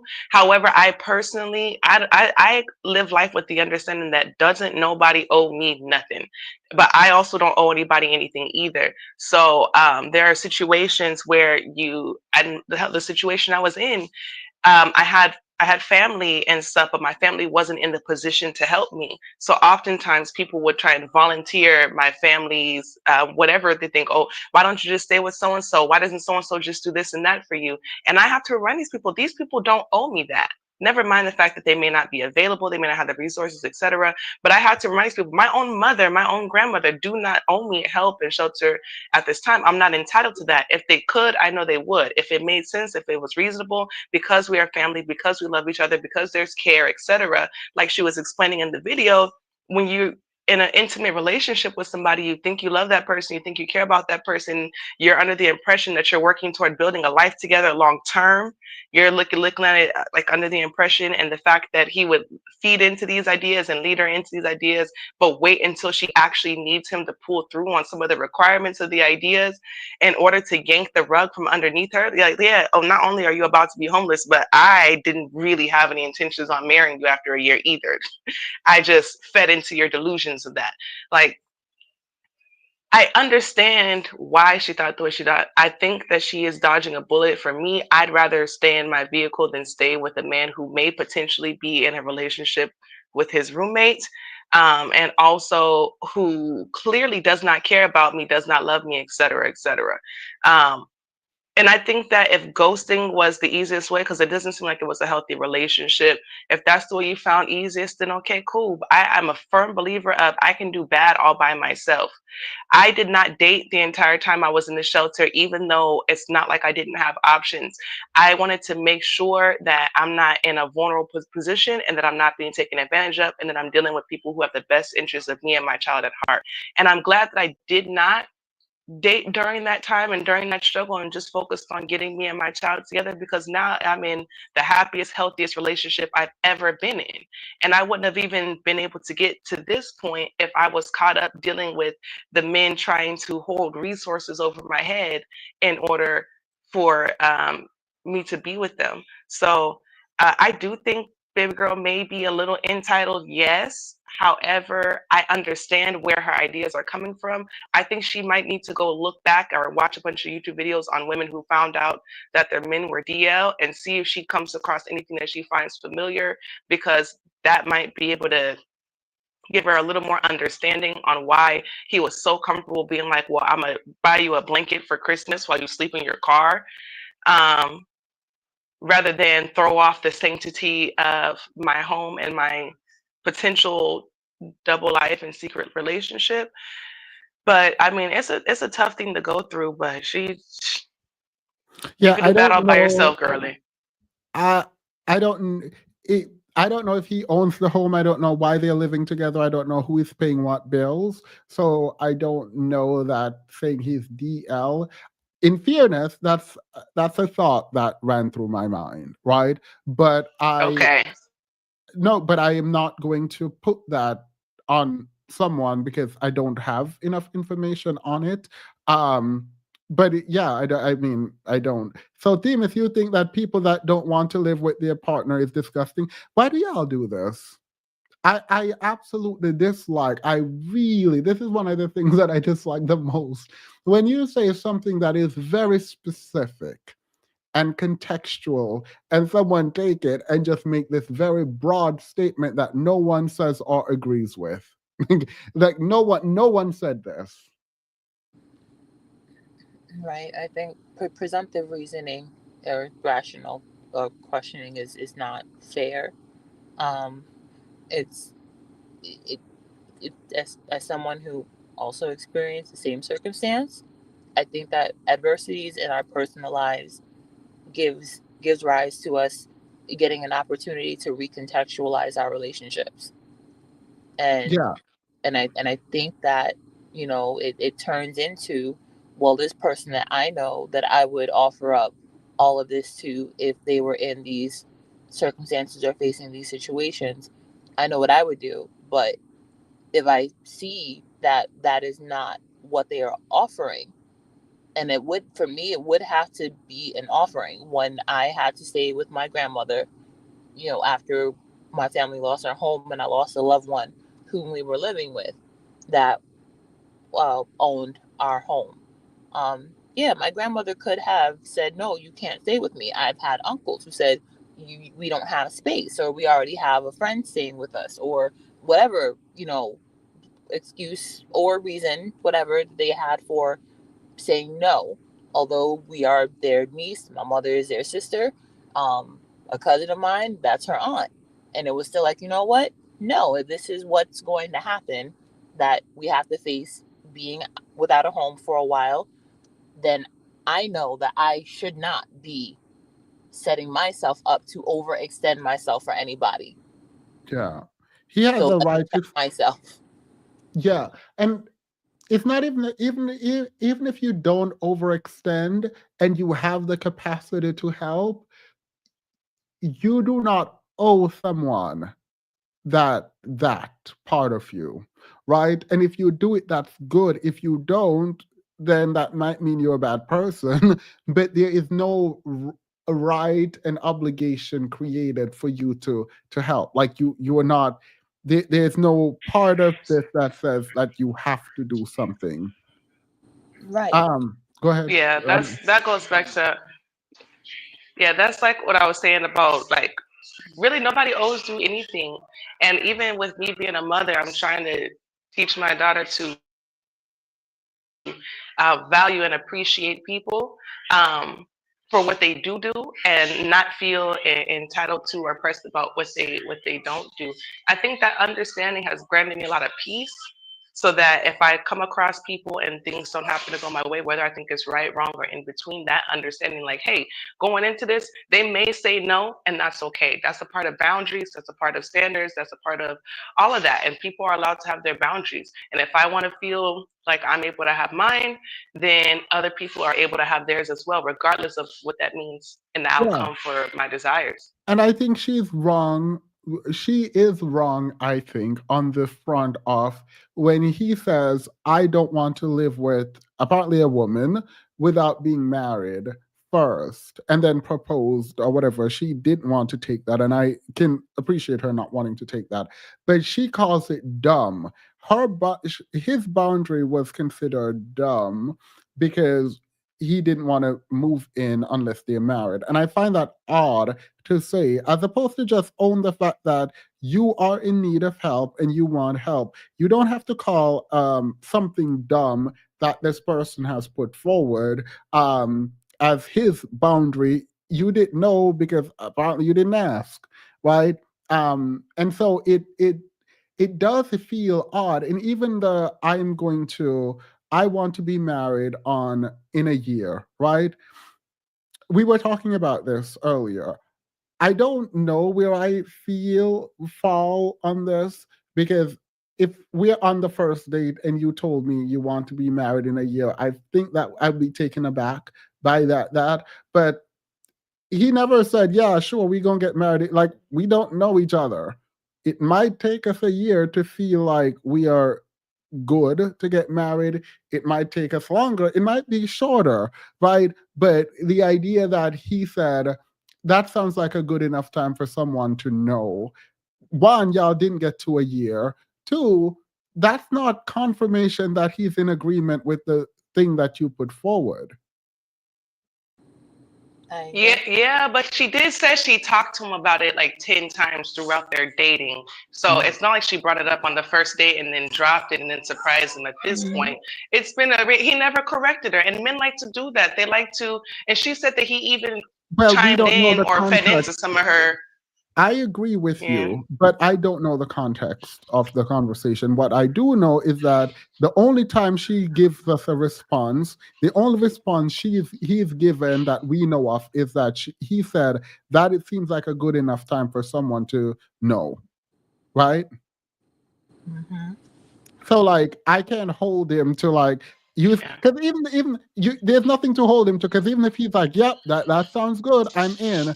All he has agreed to is on the after 12 months to decide if he's gonna marry you or not. Because he can decide Well, not as to. a yes, he could, but as a grown man with a big boy voice, when she's talking and bringing up these other occasions, trying to establish and reaffirm what she thought you guys were on the same page with, you're supposed to speak up and say, "Hey, I'm not sure I entirely agree with that." You don't wait until she's But what if you don't homeless and was know? like, "Hey, I thought we were working." Well, How many one, times? If wait, you said don't wait till she's homeless. One, she's not homeless. Two, oh um, yeah, well, two, almost yeah. to Okay. the extent that you bring it up, I don't think it's right for you to have someone else enforce your boundary. Your boundary is a year. That is your standard. That is your expectation. That is on you. So if at the end of a year he's not doing what you want to do, then you get to make a decision about what you want to do. Exactly. Being mad that he's like saying, I don't know, I'm going to figure it out. He can figure it out however he wants. The end result is at the end of the year, you get to decide what you want to do based on your boundary. Stop. It feels a little paternalistic to have him enforce your boundary. Right. Well, I wouldn't necessarily say exactly that. What I'm saying is the other times that she brought it up, if he knew that she's talking like this and he knew that he wasn't sure about that, like he told her, that's your standard, that's not mine. What it gives is the man who you're in a situationship with and you're doing all the duties and stuff, and then you turn around and be like, oh, so what are we? Or you go and call him, you call him your boyfriend, and he says, I never said that. I never said we were in a relationship. It's just like, or you catch him with another woman. He's like, well, I never said we were together. It's like you could have said a long time ago while we were doing all this, that, and the third that you were not on the same page as me. I feel like Yeah, he but was no, leading no, her there's no. on. Wait, wait. How do you wait? Where did you get he was leading her on from? Well, because she said she had brought it up multiple. She said it in the video. She brought it up multiple times throughout the time that they were dating, and she said Wait, he wait, fed wait, wait. into it, and he never said. Yeah, but what if those are true? Like, what if he's like, I literally do have a standard. I want us to get married. He proposed to her and said, okay, if you want to move in, let's get married. Right? That's what he said. If you want to move in, let's get married.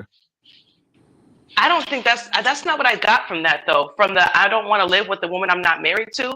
That's No, not what she I got said from that. it. I No, got no, no, moving the no, wait, goalposts. no, Oh, no, no. She said it. She said that he oh. proposed to her and said, the only way we can move in together is if we're married. And he asked, do you want us to get married? And she said, that's not how she dreamed of being proposed to. Okay, I must have not have heard that part because to me, the way I got the information of him saying I don't want to live with a woman unless I'm married was as if he was moving the goalpost. Um, so All right, let's so I assume because missed the information where she said he proposed like one that. second. 1 second. Let's assume that didn't happen, right? Let's assume because we haven't Okay. watched it yet, right? We haven't seen that part yet. Let's say Okay. that you said after a year, I want to be married within a year. The guy said that's reasonable. Someone will know by the year time. what are you saying about that agreement now that whenever it comes up, he should what now? What I was saying is when she had mentioned that that she had brought it up several times throughout their relationship, when she was bringing up being, I'm guessing just by the little bit of context that I have, when she was bringing up the long-term relationship goals or the idea of being married, I guess, to him and like that they were working towards marriage, she said she brought it up several times throughout the relationship. So I'm Wait, saying that wait, when she wait, brings it wait, up, wait, wait, wait, pause. She brings up her standard for what she expects at the end of a year, right? And you yeah, are saying, yes, his responsibility in that is what? I'm saying that if He he doesn't. knew He that doesn't. he didn't necessarily, He well, doesn't the know. reason why I would be under the impression, the He reason why doesn't I would be know. under the impression that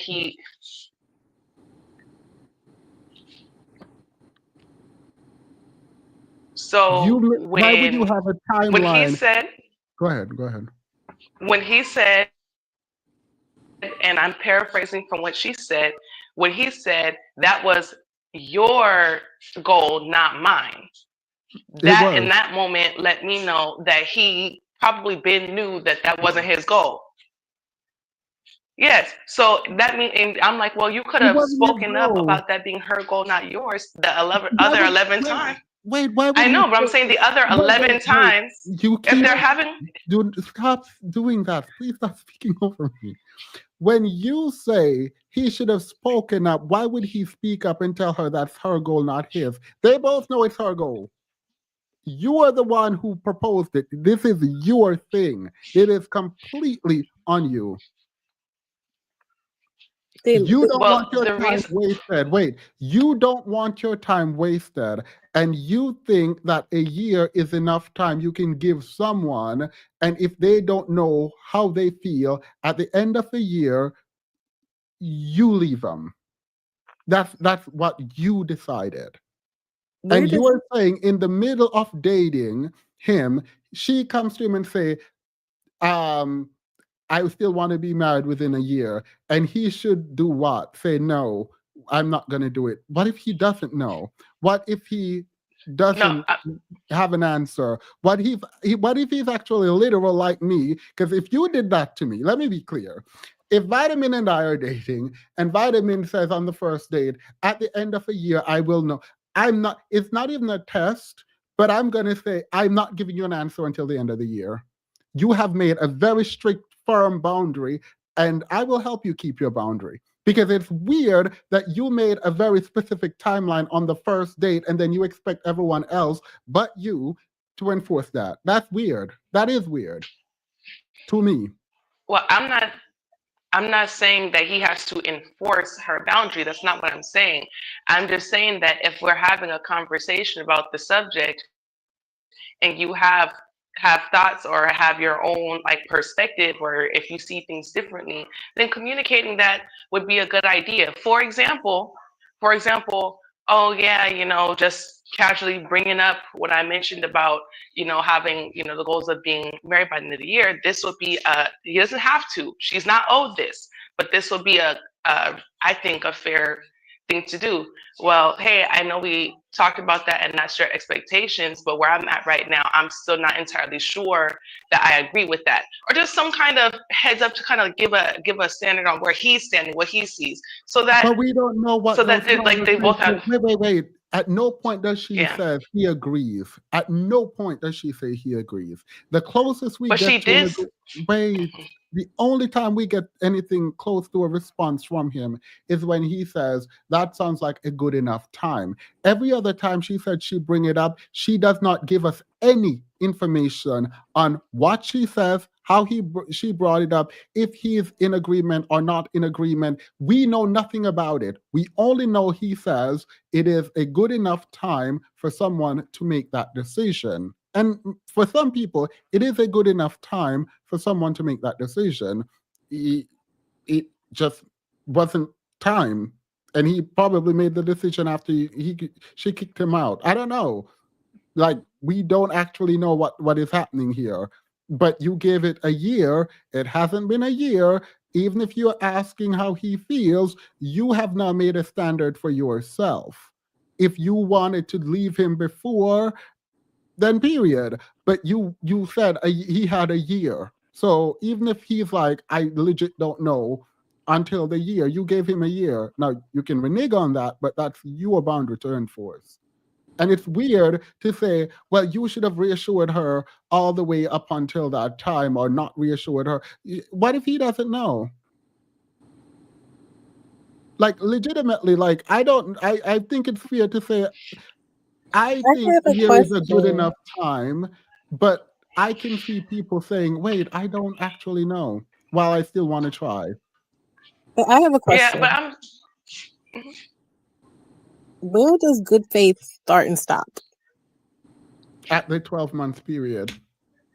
No, I'm talking about in a general because I agree, and I was saying she's actually saying like all this stuff we were talking about in there, and I was saying like I agree with her that if I'm saying this is my expectation, then in good faith, I'm thinking that if you are opposed to it or you want to skate around or something like that, the communication will be there to say we're not on the same page.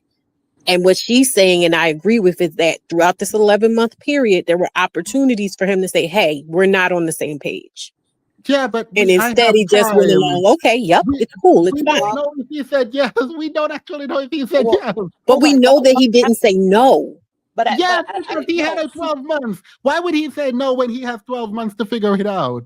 Right. And this is where I say I ask this I like the question that you pose, level up, because that now to me adds the added question of when you put forth stipulations at the outright of the onset of a relationship, and you put out there expectations. At what point does do you get to understand or get a feel for whether or not the person that you're dealing with and involved with, as they present themselves, if that is authentically and genuinely them, or did you put them under circumstances where they are now going to perform and act under false pretenses to get whatever it is they want, up until you finally enforce your boundaries and exercise your self-governance to leave said relationship when you see that that the circumstances are not leading naturally to him offering you a space in his life and his home.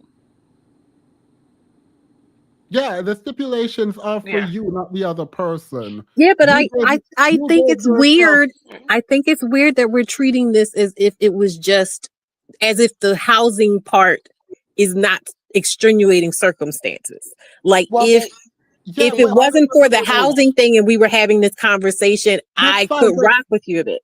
yeah, no, that's fine. And I agree. I appreciate that you said that. We're good there.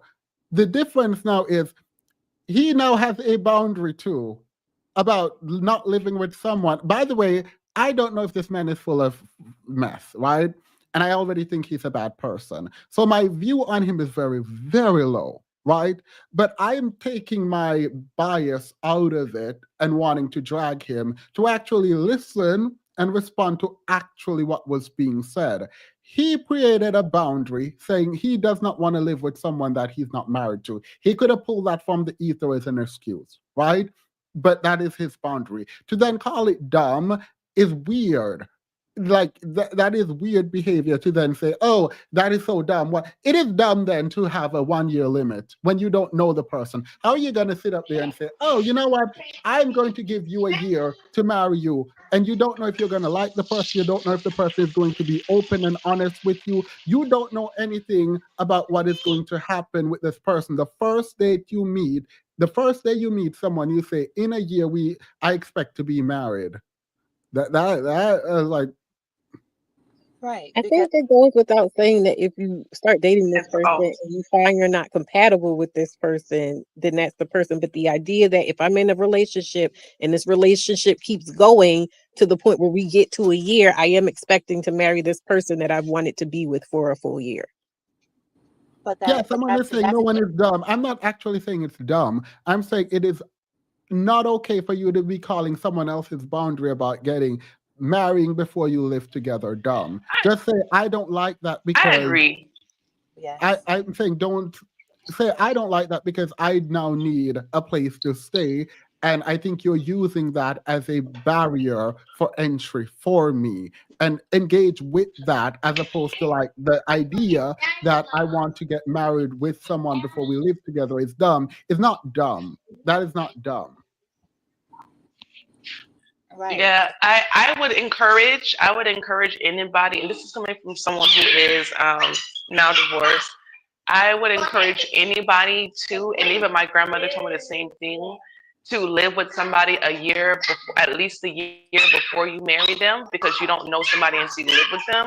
However, that doesn't mean that it can't work for other people. So I do agree that you shouldn't inherently call other people's ideas dumb or stupid, And even because that, what works for one doesn't work for the other, you know?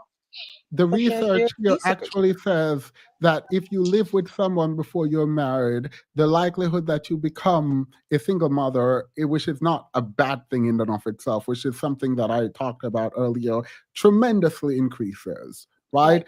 And the likelihood that the man will propose to you goes down It's after you've down lived drastically. together. Yeah. You Yeah, know, I don't know. My views on, I don't think there's anything wrong with marriage, but after what I've been through dealing with marriage, I definitely can be glad that I was not knocked up by my ex-husband, um, because it made it easier. The harder thing was to leave him was the fact of having to figure out how to do a divorce in a foreign country. But I I understand that the single motherhood likeliness increases living with people before marriage and things like that. But finding out, I feel like even with this is coming from a single mother, I feel like it was easier for me to completely detach from my baby father than my ex husband. And if I'm thinking about things like, if in case you do need to escape or whatever the case, or if you do, if it takes living with the person to find out their true colors or let their mask down and stuff, and it turns out, oh wow, like this person could have really been a nightmare to get away from legally, to detach from legally. I just feel like there's pros and cons to different situations, and people just need to have discernment and exercise that to figure out what will work best for them. And really, you just gotta do the best you can with what you got, and that's all you can really be accountable for, the informed decisions that you make. And if you make a decision and you thought you were informed, but it turns out that you were not correctly informed, then that's, what can you do about that? You did what you did with what you knew, and you can't control the information given to you.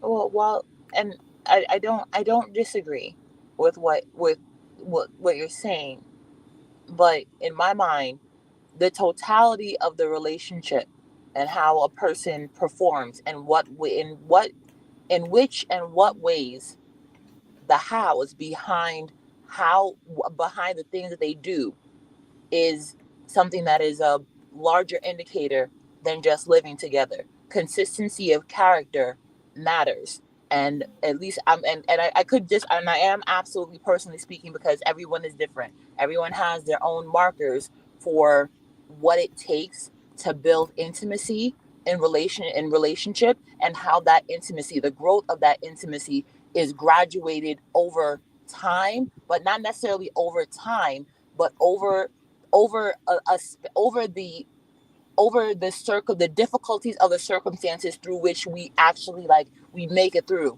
If we have adversity in our relationship, just in life in general, then that's a larger indicator than the Great. span of time that I'm with someone, as to how they are going to be under the best and worst of circumstances.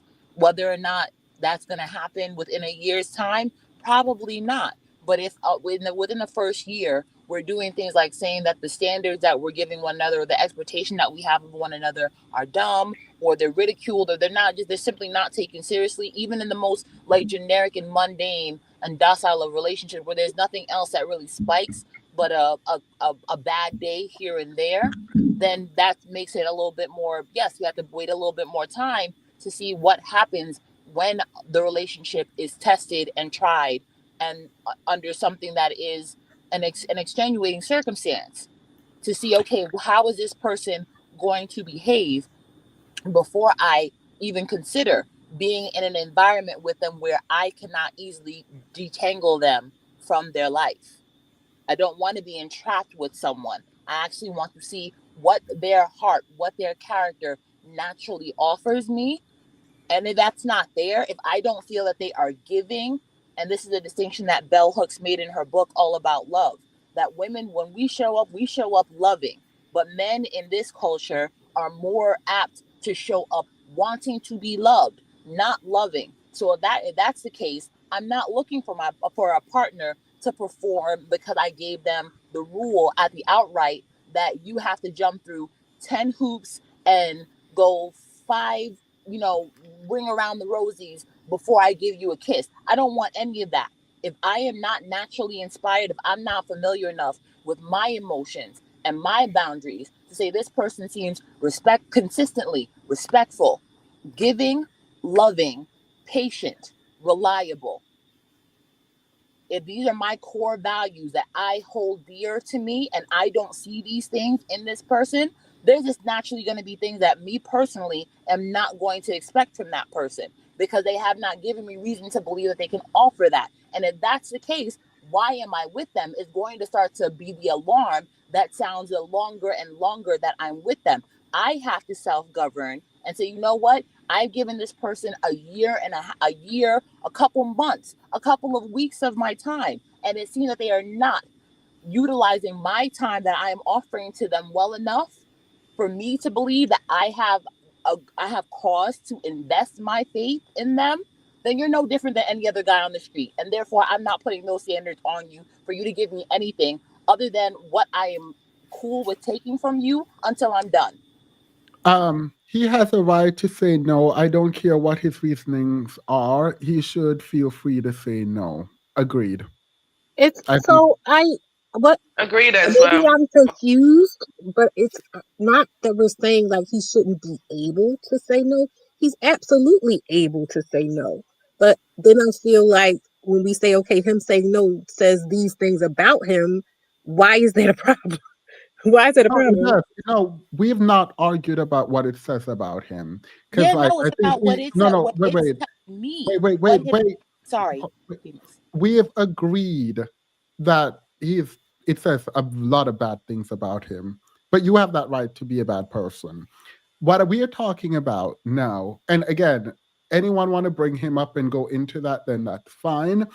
But when we're talking about her, there are two questions that I feel like I think UG has answered, and we she's engaged with it directly, and I think her and I are in agreement. But so the question, the first one is, the 1 year time limit is her boundary, and it is her boundary to keep. And to the extent that you made that boundary and you can't keep it, and you need him to reassure you the entirety of the time up until the boundary that you kept, that sounds like a you problem. Like, just on a purely, from my mind, and it could not be, but from my mind, rational basis for analysis, that is a your boundary. You can bring it up however you want. You can make decisions before, but at the time of the 12 months is now you see if you're going to enforce or not enforce your boundary, right? It is not on him to reassure her. It is not on him to help her. It is not on him to do anything as it pertains to her boundary of a year for marriage. That is completely up to her, right? So that's how I view that. The second element is whether or not she's entitled and have a right to be entitled to his home. That's the second part. Those are the two fundamental questions that I'm asking up front. Everything else, like, I'm okay with everyone's contribution about what they believe, how they feel, and all of that. That's not related to this. But those are the only two things that I'm like trying to engage with. Well, I'm not even sure why there's so much talk about the marriage part because to me that's not even what is the most pertinent thing in this issue. It No, sounded no, like it's not. her It's issue. secondary. Wait, it is secondary, but I just wanted to know the answer to that. When it Yes, comes to that, I don't disagree that it's her boundary to keep, but we didn't even get there because she's homeless. Like that's for me, it's Wait, what do hard. you mean? You can still keep your boundary. Like, I don't You can understand. still keep your boundary, but I'm saying in a situation where this emergency situation has come forth, and she wasn't even saying like, "Oh, he's not marrying me." She brought that up in terms of to denote where she believed they were in their relationship, so that she wouldn't think it would be a weird thing to ask him to stay with him. But Yeah, Would to she because really denote, be homeless? yeah, Would but she really be homeless? She may have to move to a place that she don't want to, where she may have family at night. If she just don't have no family and support system, would she actually be homeless? She may say, "Oh, I got to go to this place where it'd be harder for us to date because my family over here, but I still have somewhere to go." you talk about what's her actual financial situation. I'm saying, if for me to say I'm homeless, like my sons are in Tampa, Florida, and I'm about 3 hours away from them. They could come home. They would not be homeless, but their girlfriend might say, "Hey, come stay with me, cause I got a place and I don't want you to be 3 hours away." So would she truly be homeless? Because 20-year-old me would say, "Oh yeah, you can come stay here for a little bit." 50-year-old me, cause we said this with the baby. You don't know how hard it is to get somebody at your house once yeah. you let them establish residency there. And that is a big deal. Cause they could be up in there 60, 90 days trying to get them out. I don't know if I would want to let somebody into my house like that. Even though I was dating them, I might be like, "I'm gonna miss you and we're gonna do this long distance relationship, but it may not be worth it to me to let you in my house." And that's 50-year-old me. 20-year-old me before the internet, and we had all this information about how the evictions are. Plus, that man's still under the deadline. He did 364 days and he could still stay out. Then, at what point did they become monogamous? That man said, "I'm going to county jail, not prison." What day Mhm. did they become monogamous? Was this at date one that you laid this out? Because the first couple of times you dated somebody, y'all still dating other people. Wait, So from someone the asked a question. Wait, it's moving quickly, and I Uh, realize we have super chat, and I'm with you. I'm with you, Koja. So I wanted to get to this though. So can a woman have boundaries without being entitled? Yes. That was from Alicia, I think. Yeah. Everyone has their boundary. The question isn't about whether or not she has a boundary, it's whether or not she's willing to enforce her boundary. And it seems like she wants to enforce her boundary way before the time. Well, It's it like, wasn't about her boundary was about marriage, and and that's she kind of can. confusing me too. And like she said, we're at 364 days no, away. no, You no. know, we're a They're month. tied. She's not in Wait. there, They're tied together because his boundary is I'm not sleeping. I'm not living with a woman until I am married. right? And she was like, I thought You we were guys on our way might. to marriage. Sounds like you thought wrong.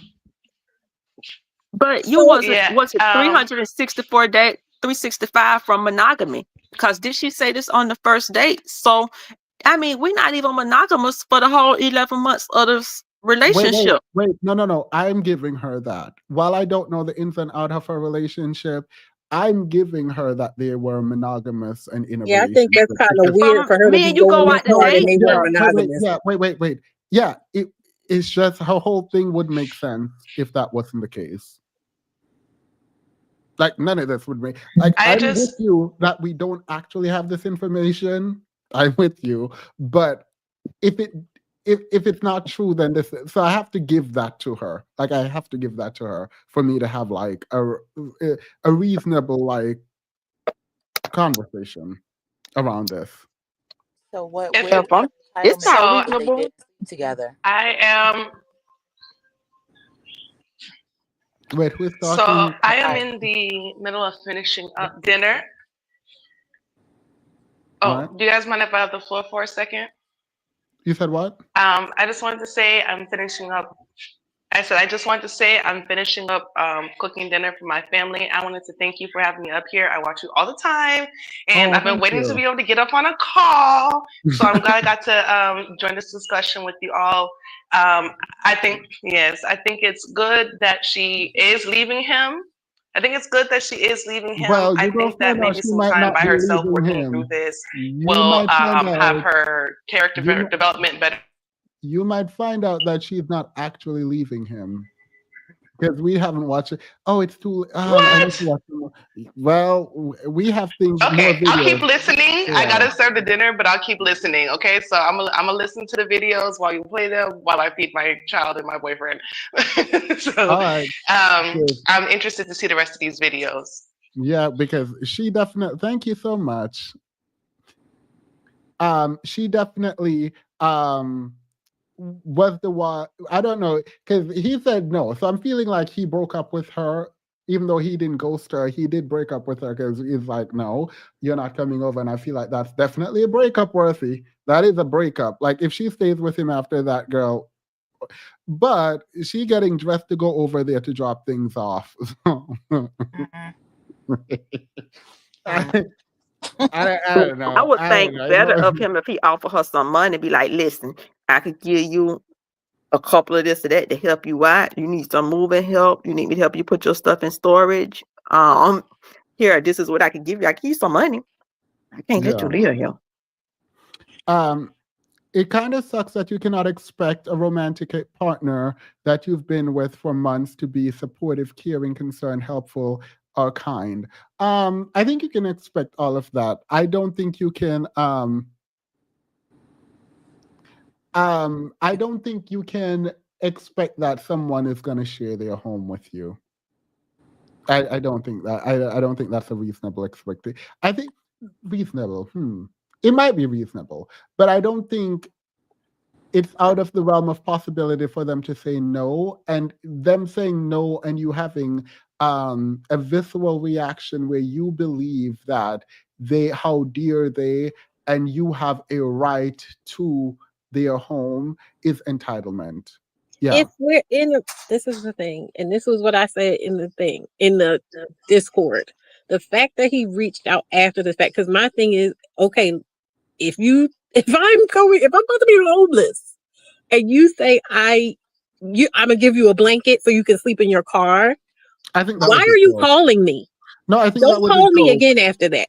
And she's I, indicated that he's calling her again after that. So that means but in his wait, no, mind but he wasn't breaking up with her.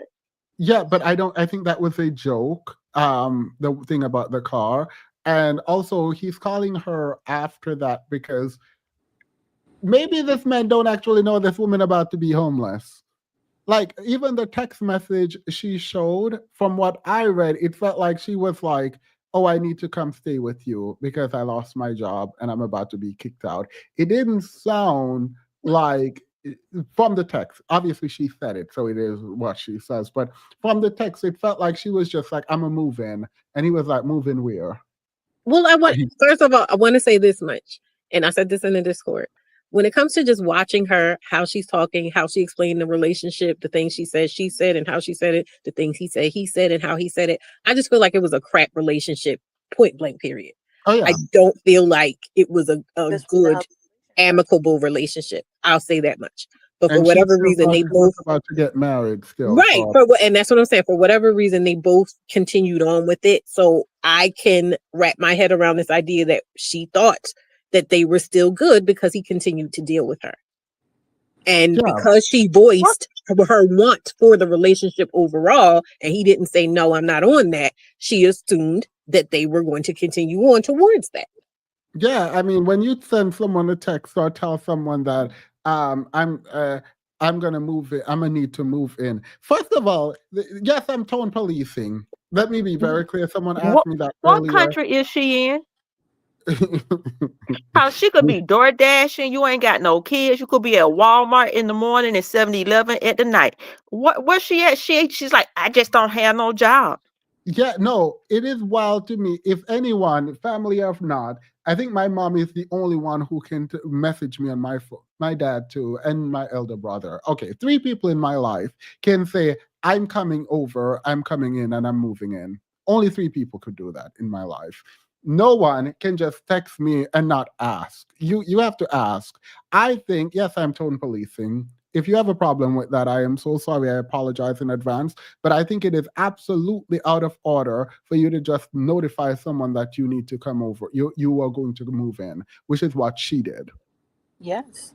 I want more women to be comfortable saying no when that is what they mean. Yes, no more I did it because I'm a nice person who do what serves you.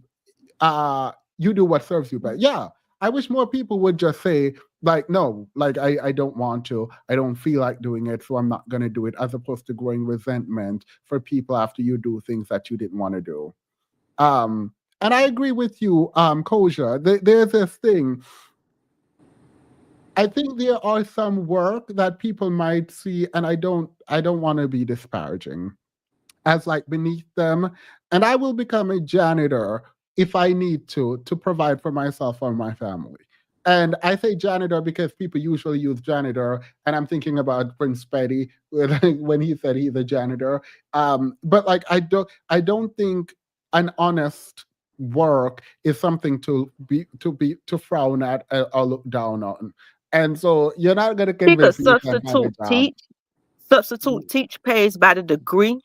If you 90 hours, associates, a bachelor's, or a master's, it goes up in pay. So that's something you could Yeah. do Monday through Friday in the daytime. I don't know what state she in, but backward Florida even got that. So I know other states got to have better. It's so much things. It may not be what I wanted, but she's like, I don't got no job. I don't got, and it's like, oh, that's it. Oh You no, may she's not about got. to say something that is the epitome of. Let's go continue. Let me read some of these super chats because we need to continue because I'm going to show you why. And I should have started with this, but I But didn't want to like. I also want to clear something up too, because we were talking when she was talking about like how much money she was dealing with and everything. It's not that I feel like she handled her business correctly, but for me, that's a separate issue from if I'm dealing with someone in good faith, what I can expect and what I should expect in that type of a relationship. Yeah, Mm. I mean, you can expect it, but know that you're not entitled to it. Right. And why be with someone that would not meet that need? Again, this is a test.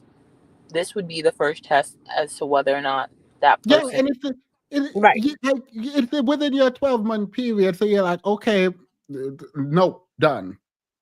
Right. But the thing Because is, okay, but we watched the video afterwards where she said more, and so it's like, okay, girl, but taking that initial video at face value, she was done. So I'm still trying to figure out what we're talking about.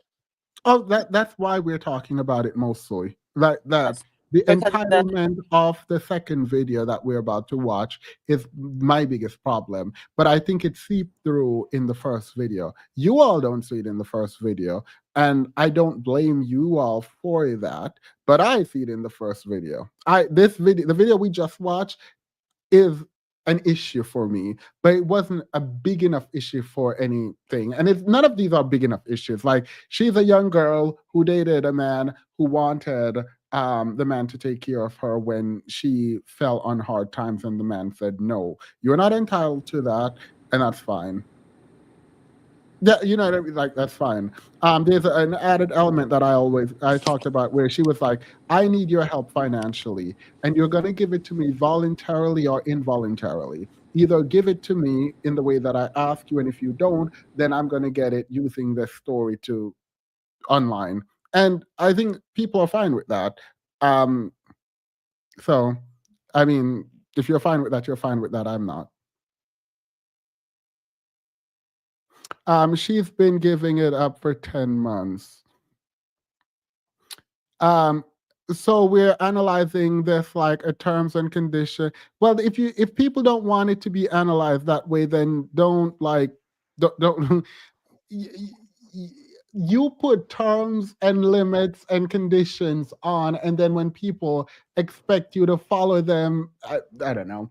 Well, that was concerning me too about it because it's like, where are you getting from what she said and her bringing it to the thing that she even thought that her making the video was going to make him change his mind? Like that was kind of It's not about problematic for me making him too. change his mind. I'm saying using it as content to make money. Either I'm going to Well, use what's she it. going to? She's homeless and jobless. Yeah, so she's gonna make her money however she wants. I'm not like disagreeing with that. but if I can ask a question, because I wonder if if she were not sleeping with him, for the duration of the relationship? Would she have, suppose he refused, saying, okay, well, if I can't live, if you want to live together only once we're married, then I don't even want to sleep with you until then we are married and moved in together. Would she still have that same right to have the expectation?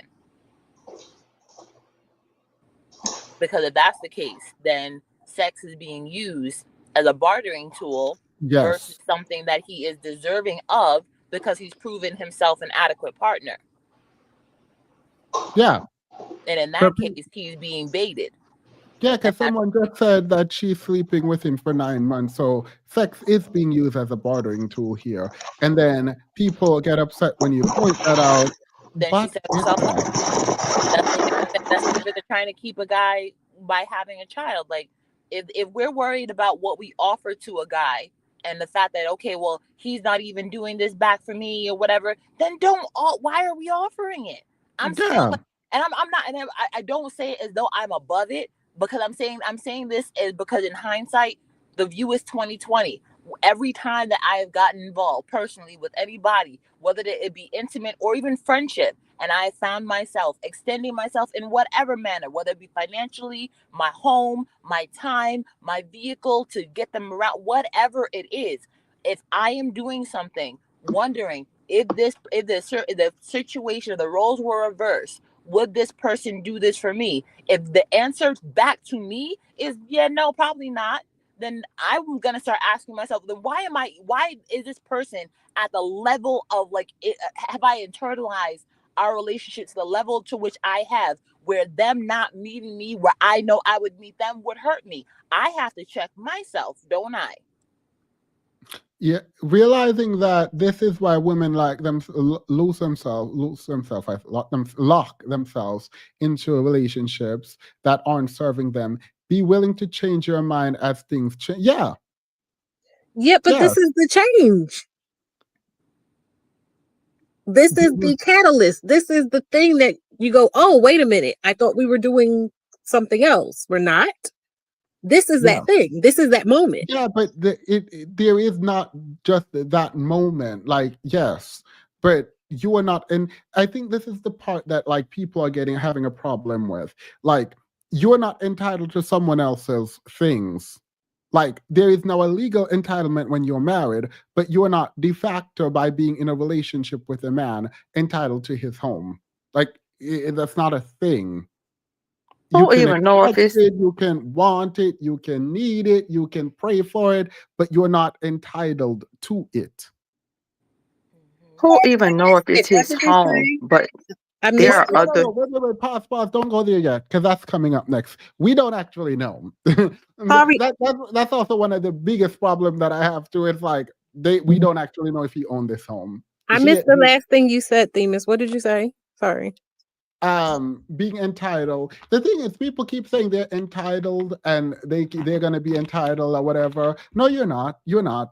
Because if you are, if you think you are, then you might actually take risks that will have you facing consequences because you thought someone was going to be there for you. So if there are people, actually, this is not advice, ignore me and drag me for this, but I'm still going to say it. If you don't think, you need to always have your own. My grandmother used to say, if someone stabbed you in the back, it's because you turned your back to them, which is kind of toxic, I know.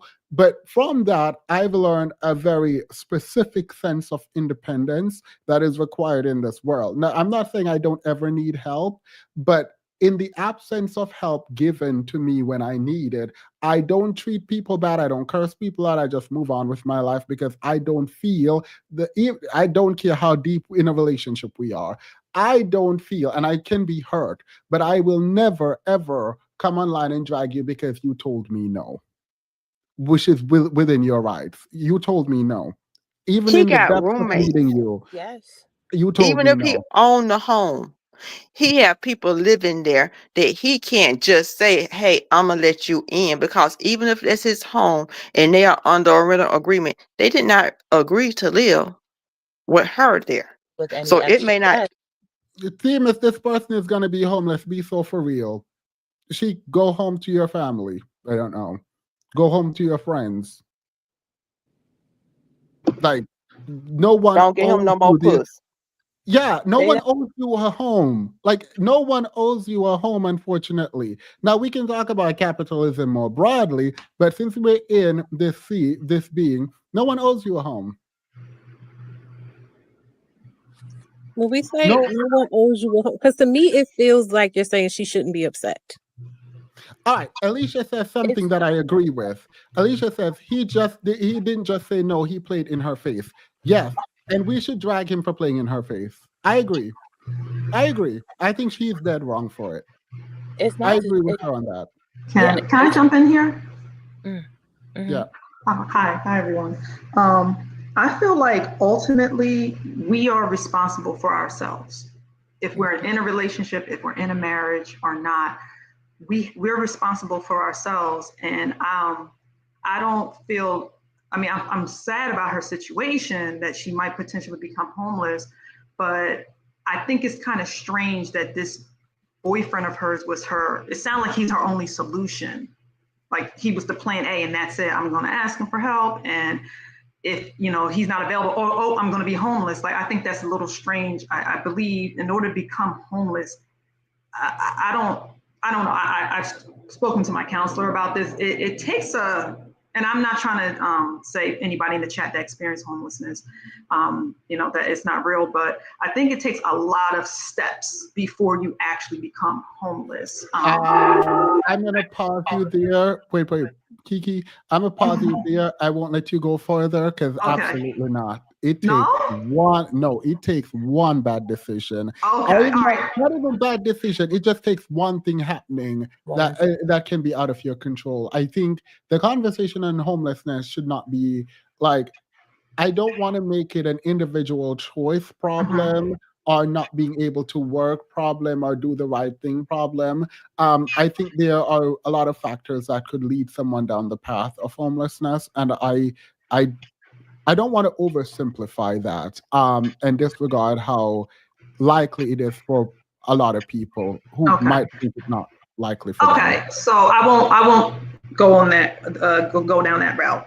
Ultimately, we're responsible for ourselves. I know she was making a lot of money. It sounded like I don't know if she actually had hundreds of thousands of dollars available or if she was making 120,000 a year, but I'm not sure what was going on in her situation. I know someone brought up, why didn't she be a substitute teacher? I think there probably were some job options. Maybe she used to make 120,000.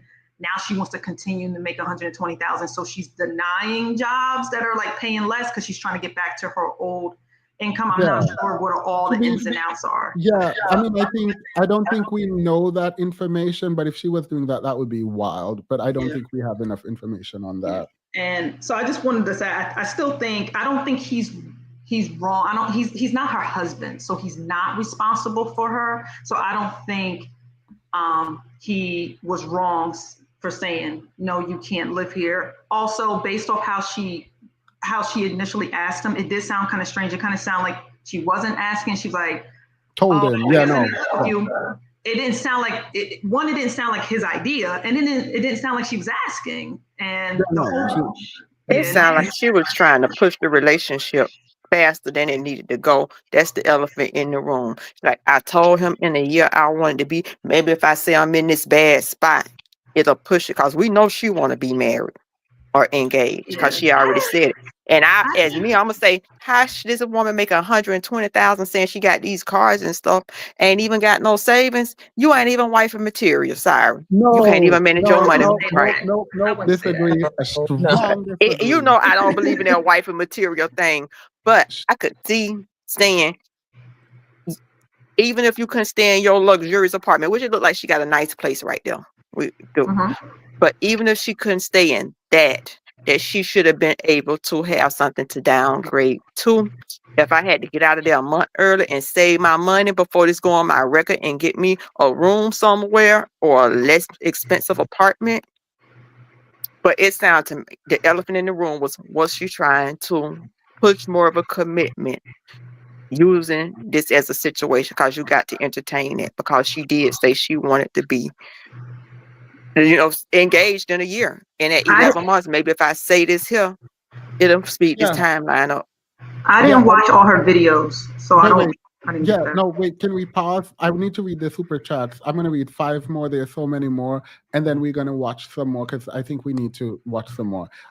In response, I think we all agree, hopefully, that there's no such thing as wifey material. These men are trash. Ain't nothing you need to be material for. So that, I do think, so I am not blaming her for her homelessness. And I want that to be very, very clear. Um, but I am also saying her homelessness is not his problem, unfortunately. Yeah. Um, he is on section 8. He's just trying to follow. He is on section 8 and he's just following the rules. I think that there might be more about him that she doesn't know. Themis is my self-awareness accountability twin. Good faith start with words and ends with action. Yeah, and you made a statement. Now you need to stick by it. And I understand force majeure. I understand that you don't know what's happening, but unfortunately, you now need to stand in what you said. You can change what you said, but it doesn't mean everyone is going to change along with you. And now you are in a very tough spot.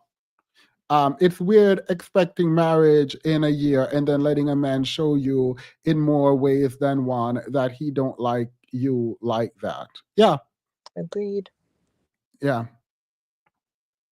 I mean, she's a young woman though, so But I think, what is she? My question is, and this is aside from all of the things in terms of what she could have been doing differently for her personal situation, because I don't disagree with that. I'm cringing at the idea that she's saying she had all that money as a single woman with no children and now it's gone. So it's not me saying like, oh, she did everything right and why can't he just help it? That's not what I'm saying. I feel she like might that and be, the she might have been, expectation is she might have different. been, she might have been exaggerating her income though. But go I mean, ahead. she might have been, but either way, like I told you what I was working with and how I handled it. So I don't understand. I can't compute why that's her situation according to what she said. However, aside from that, how was she supposed to feel? What do you mean? Because to me, it sounds like there's a statement being made that, oh, she shouldn't feel any type of way. Oh no, she should be sad, upset, mad. She should leave him. That's all fear. He I can can feel. tell someone else how to feel. He can feel however she chooses to feel. Like yes, disappointed, disillusioned, Yeah. abandoned, betrayed. All of those things. It's not that Hurt. case. What is that going to look like? Oh, I don't know what it If looks like, not this, but you are not entitled. That's the thing, though. You can feel however you want to feel. You are not entitled to his stuff. she's Like not that's getting the his bottom stuff. line. Yeah, but you are Either not. way, she's not getting his stuff. So what are we doing? Wait, what do you mean? What are we doing? We're reviewing this. Are you wait? Right. What is it? But it's basically saying like, it's not like her acting this way is getting him to change anything. Because the Yeah. statement was made earlier, like, oh, you're doing this to make him change. No, she's venting. Who said that? You said that. No, I did not say Said that. that. I You said, said I why did would not you? say that. I said I think that she probably trying to because she wanted to under a year. No, I'm In a not year talking she want about that part of it. okay. I'm talking about the aspect of making this TikTok specifically for the purpose of like shaming him or something like that. Wait, who said that? Wait, when? You No, I never said that. I know what I okay? said. I never said that. I said she was going to get the money get it from him, whether or not he give it to her voluntarily or involuntarily. What That does is not involuntarily mean?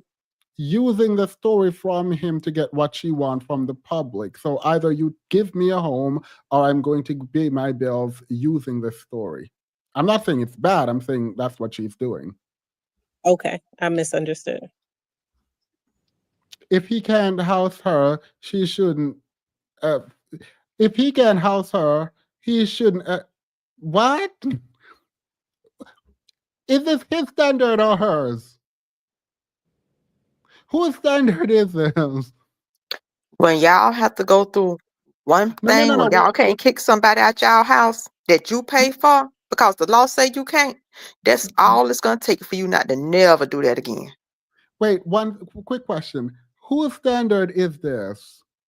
If he can't house her, why would any man agree to that statement? Nobody. That's a her. That's a like you. That's a rule that you would have to make and enforce yourself. Like nobody's gonna enforce that for you.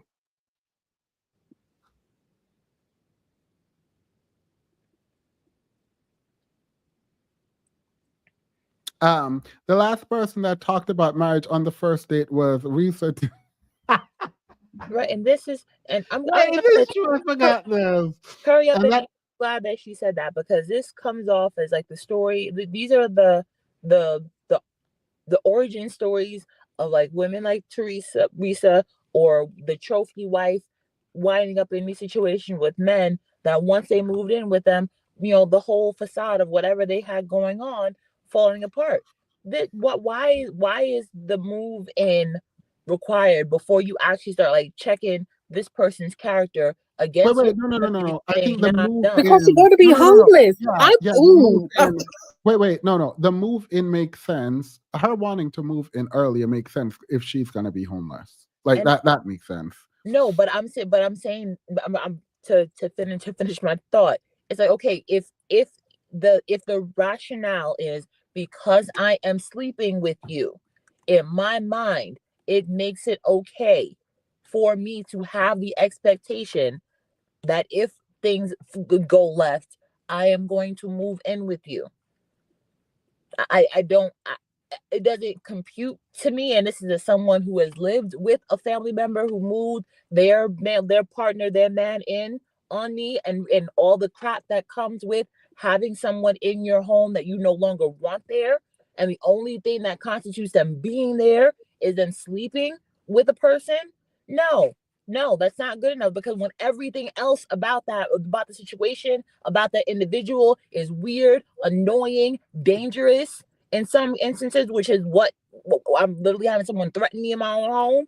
These things are like, no, I don't want you living with me, and I have the right to say I don't want you living with me. And if that is a requirement, then no, I should not be sleeping with you if this builds the requirement that I meet that need and that comes up. Yeah. We are two individuals until we decide that we're doing something different, until our relationship warrants us doing something different that we both mutually agree to, not To you be looking fair, for the fool. to be fair, most people would agree that the relationship dynamic, particularly around housing, fundamentally changes when one person is going to become homeless. Because Mm-hmm. for me, like When one if person's this going to were become me, what? homeless. If Oh. if this were me and my partner is gonna be homeless, you are probably gonna move in with me. Like even if I don't love you like that, I'm not gonna let you be homeless. Like, that's not gonna happen. That it's gonna fundamentally shift how I view it. But what I'm saying is you're not entitled to it. Exactly. You would have to extend that. And does it make you by default a bad person if you Oh no, chose? it does. It does. It does make you a bad person if you say no. In my book, if someone is actually going to be homeless and you have the ability to help, and y'all are friends, not even if not relationship, I think you're a bad person. I think you're a bad person. I think Okay. he's a bad person.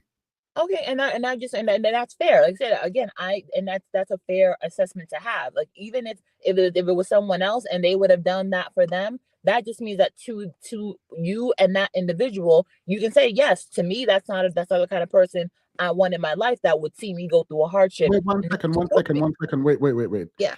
Because I say this is a bad person, it doesn't mean she's entitled to anything. Mhm. Like you have a right to be a bad person if you want. Like that's fine. I don't want the assumption, because if people want to be mad at me, I think they should be mad at me and understand that I think he's well within his rights, and she's too entitled to think that she deserves to be there. Insofar as if he says no, this is a problem, and how dare him tell me no? Well, No, he maybe can tell me there's no. a confusion for me, because if you Yeah. can say in a general sense that you think that his decision, which he's entitled to make, still makes him wrong, Yeah. And you can understand that she would be hurt and confused and Yeah. taken aback Yeah. by it. It feels to me like she's being painted out as being wrong for having this reaction to something that we seem to Oh, all yeah. Yeah. agree is a She's situation where her reaction is your entitlement is wrong. That's what I'm saying. Your outrage, all of that is fine, but you are too entitled. That is wrong. Like someone can tell you no, and they can be a mean, vindictive, terrible person because you can believe that. And the reason you believe that is because your internal ethos, your ethos, your ethics says that person is bad. My ethic says that person is bad because that person, if you are with someone that you love and care about, the possibility that they're going to be homeless should trigger something in you around kindness, care, love that would have you want to help that person. The absence of that thing doesn't make you wrong insofar as they have a right to your thing. No one has a right to your thing. What you are missing is grace and kindness, and that's completely fine. You don't need to have that. But she is not entitled to that.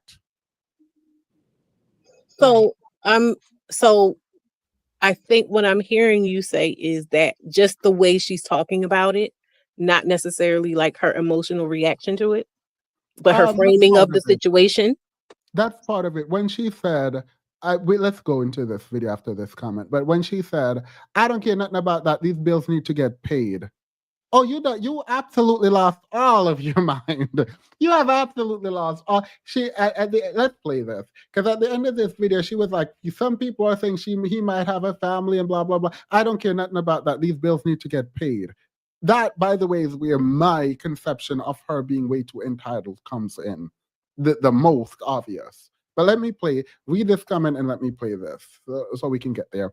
How many horror stories have we heard from people who up and move in with each other, have the boundaries, have money, have patience? Yeah, thank you. Oh, I have come to clear my name because it's getting crazy in the comments. I just want to answer some questions and clarify some things about the situation of, if you didn't watch the last video, basically my boyfriend said I should live in, it's okay that I'd be homeless, live in my car, and he wasn't going to help me. I think this whole situation, I've just finished crying. This whole year has just been horrible for me, but y'all don't care. Let's get straight to it. So the roommate situation, when he moved in that house, people were asking me, how do I know it's his house? I know it's his house because when I first even went to this house, he had like frames on the wall, like pictures of himself that he had blown up and put on the wall in the living room. That does not mean he owns the home. Just we're not going to get into every little bit. Also, he has like pictures of when he bought the house, like holding a little, sold sign.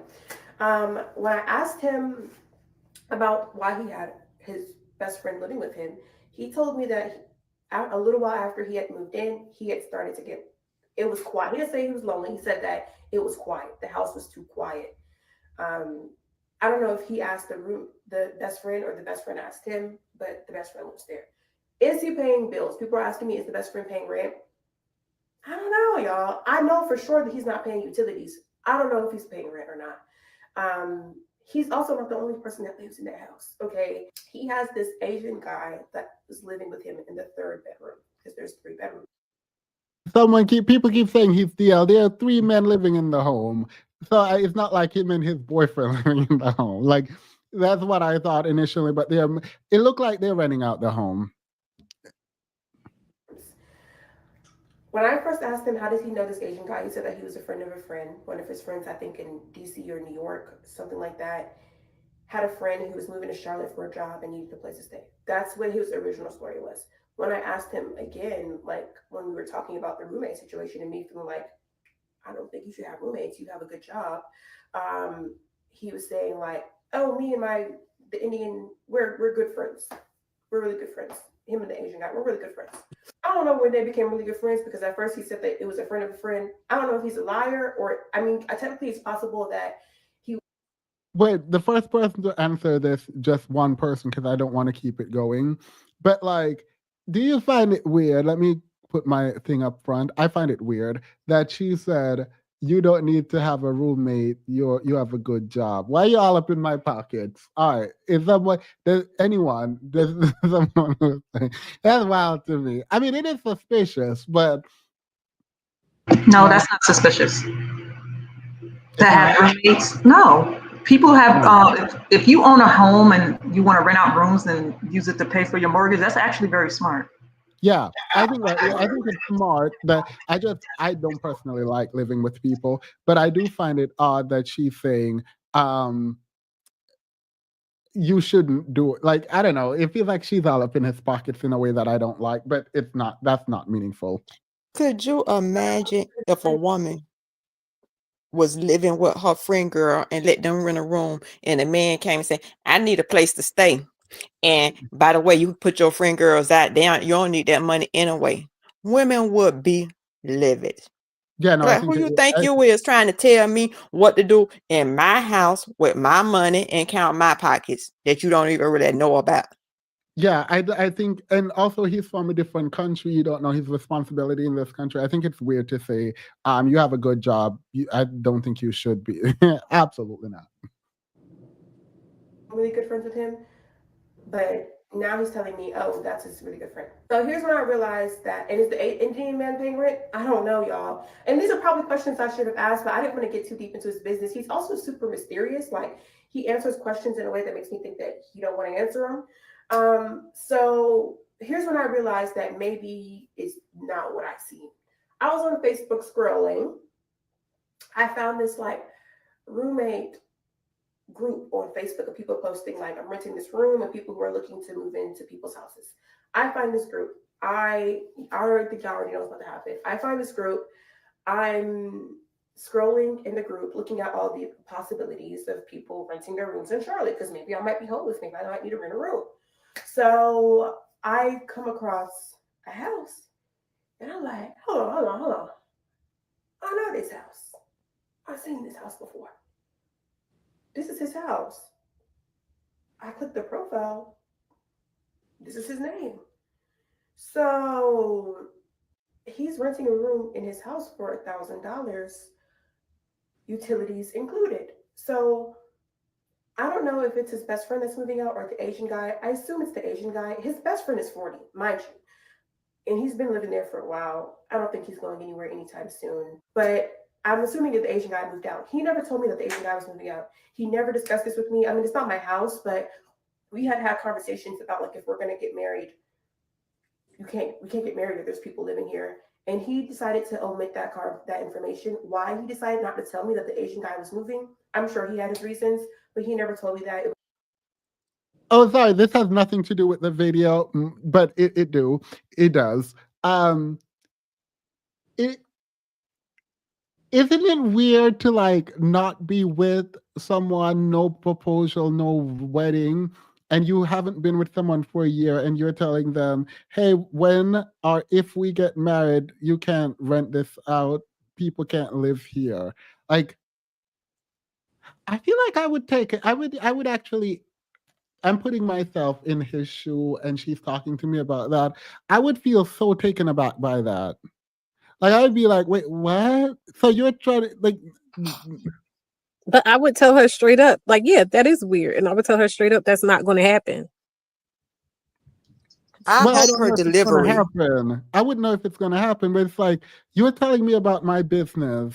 Like, I have a business going on, and you're telling me how I'm about to run my business. No, That but you're that's what not. I'm saying. And those are the things, and somebody was saying it earlier, and I was saying it in the Discord. There seems to me there were ample opportunities to check her, to correct her, to just say, hey, this is what it is and this is what it is not, on all different types of things. Something But like that. no, If you no, come but to me that's about my okay. business and tell But me, oh, you need to do this, see, that, or the other. that's the issue though that I'm having. I think you guys have to make a bunch of assumptions to come to the conclusion that he should have and didn't say these things.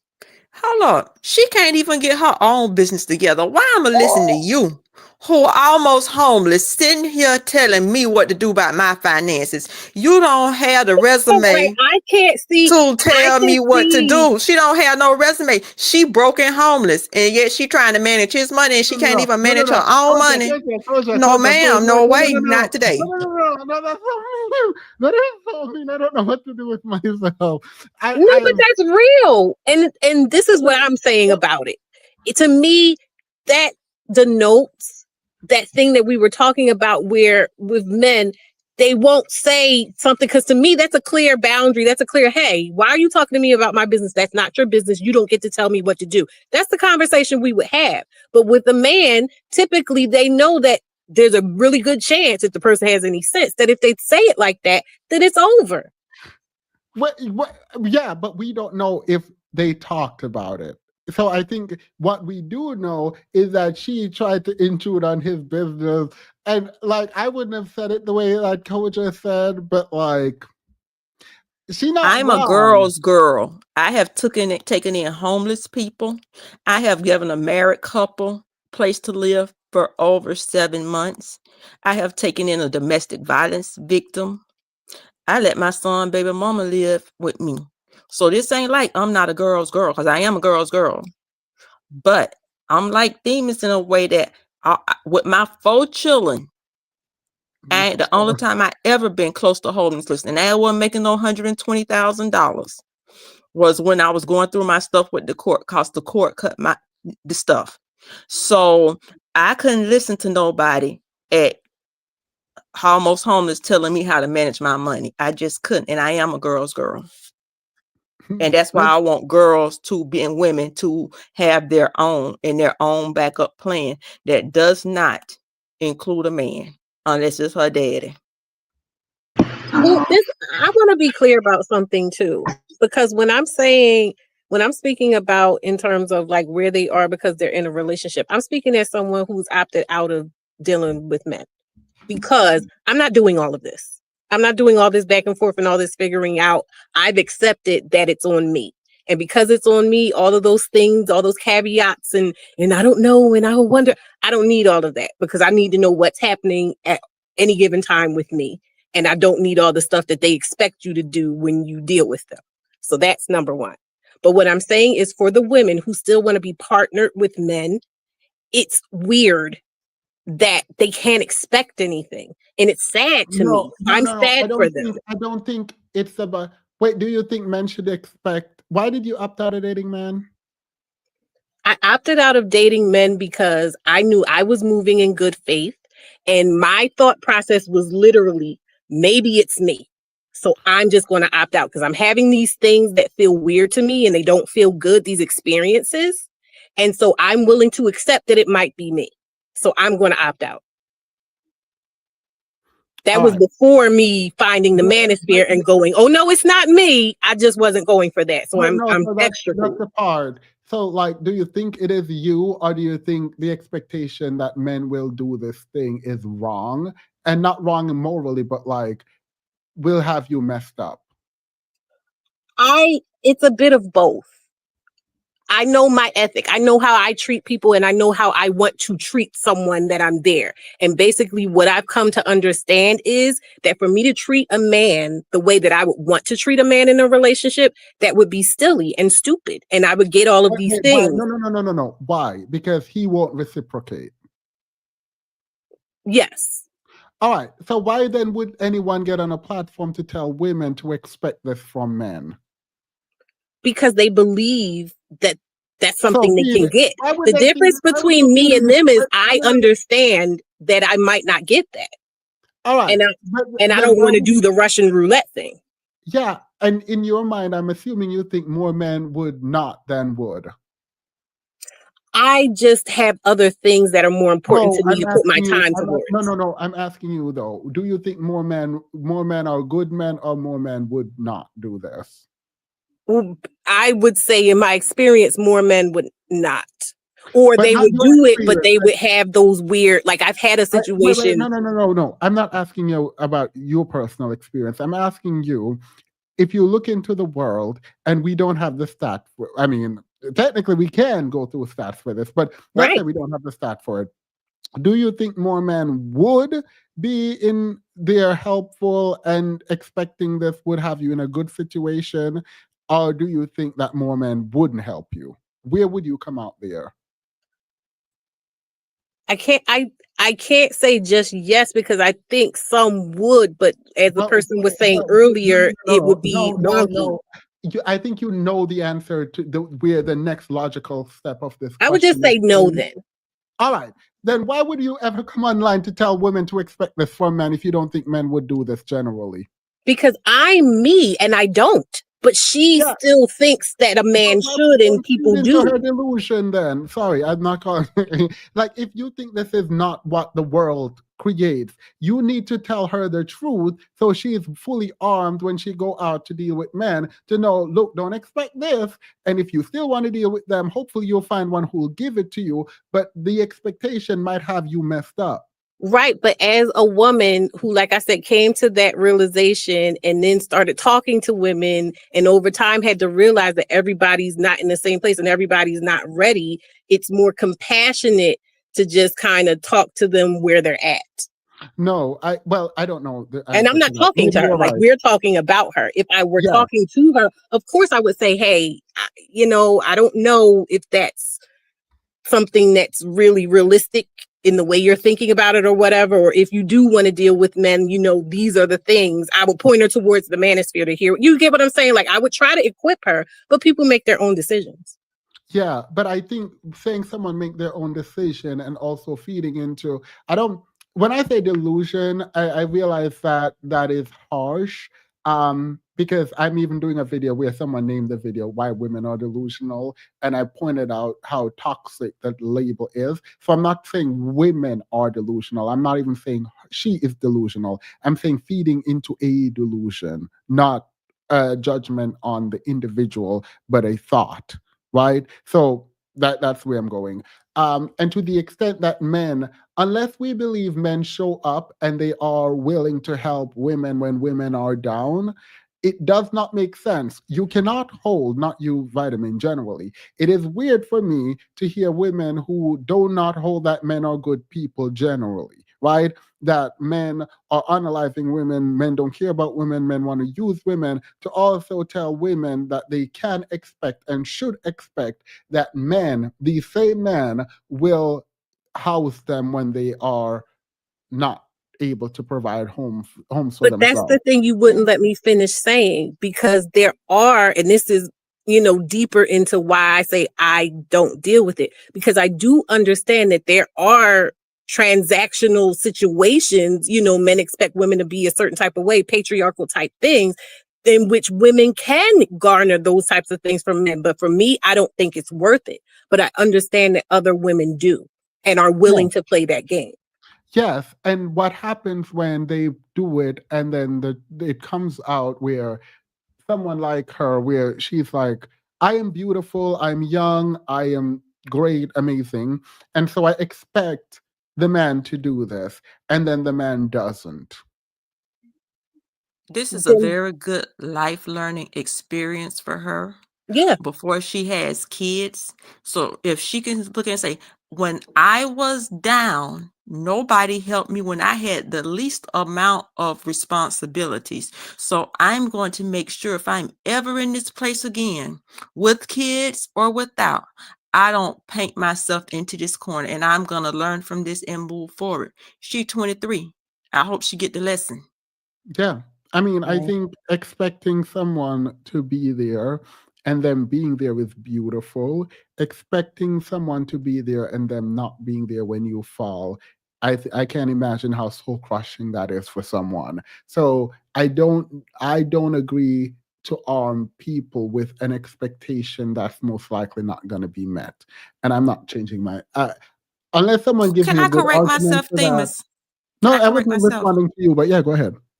I meant, I know I said children, but for the ones who want to hear the children and all the enunciation that goes with it, Oh, I girl, can talk how say you talk. children. Don't No, say no, that. Pay no, attention. no. Talk I how think you the talk. people are I pointing out just how they wanted, I love just it. wanted to put that out there into the No, no. I atmosphere. think people were saying they like how you said it. Um, yeah, that's sometimes people suck, and you don't know. A lot of the times, you don't know that people are gonna suck until you need them. Because when you don't need people, they tend to play nice. When you need people is when you find out if they're there for you. That's like the only time you get to know. And sometimes people aren't there. And yeah, that can be soul crushing. Maybe I am entitled to, I expect certain people in my life to be supportive if needed. Reciprocity might be a better expectation. Yeah, I expect people to do right by me, but when they don't, I'm sad and I move on very quickly because I mean, in truth, I've never had to experience homelessness, so I'm speaking from what most will see as um, privileged position.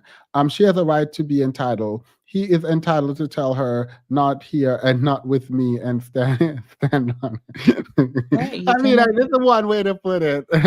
You can expect what it is, whatever it is.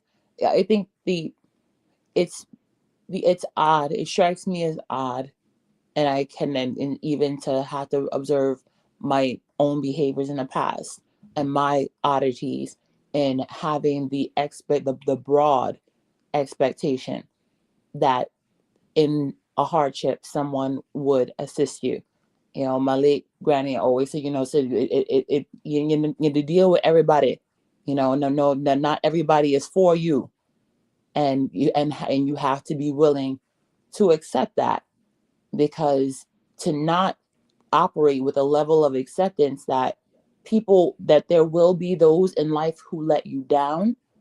And it's not like because they have any particular, again, I don't use it as a bearing on someone's character. Is It's because they might do it for someone else, but as No, far it is as a their bearing. I relationship. no disagree. It is a bearing on someone's character. I Huh? think Well, the way yeah, you judge and again, that. I don't disagree at all, because again, but for I look at it, I don't look at it as how they operate with everybody, because if it was someone else in the circumstance, then based on their relationship with them, they might do it.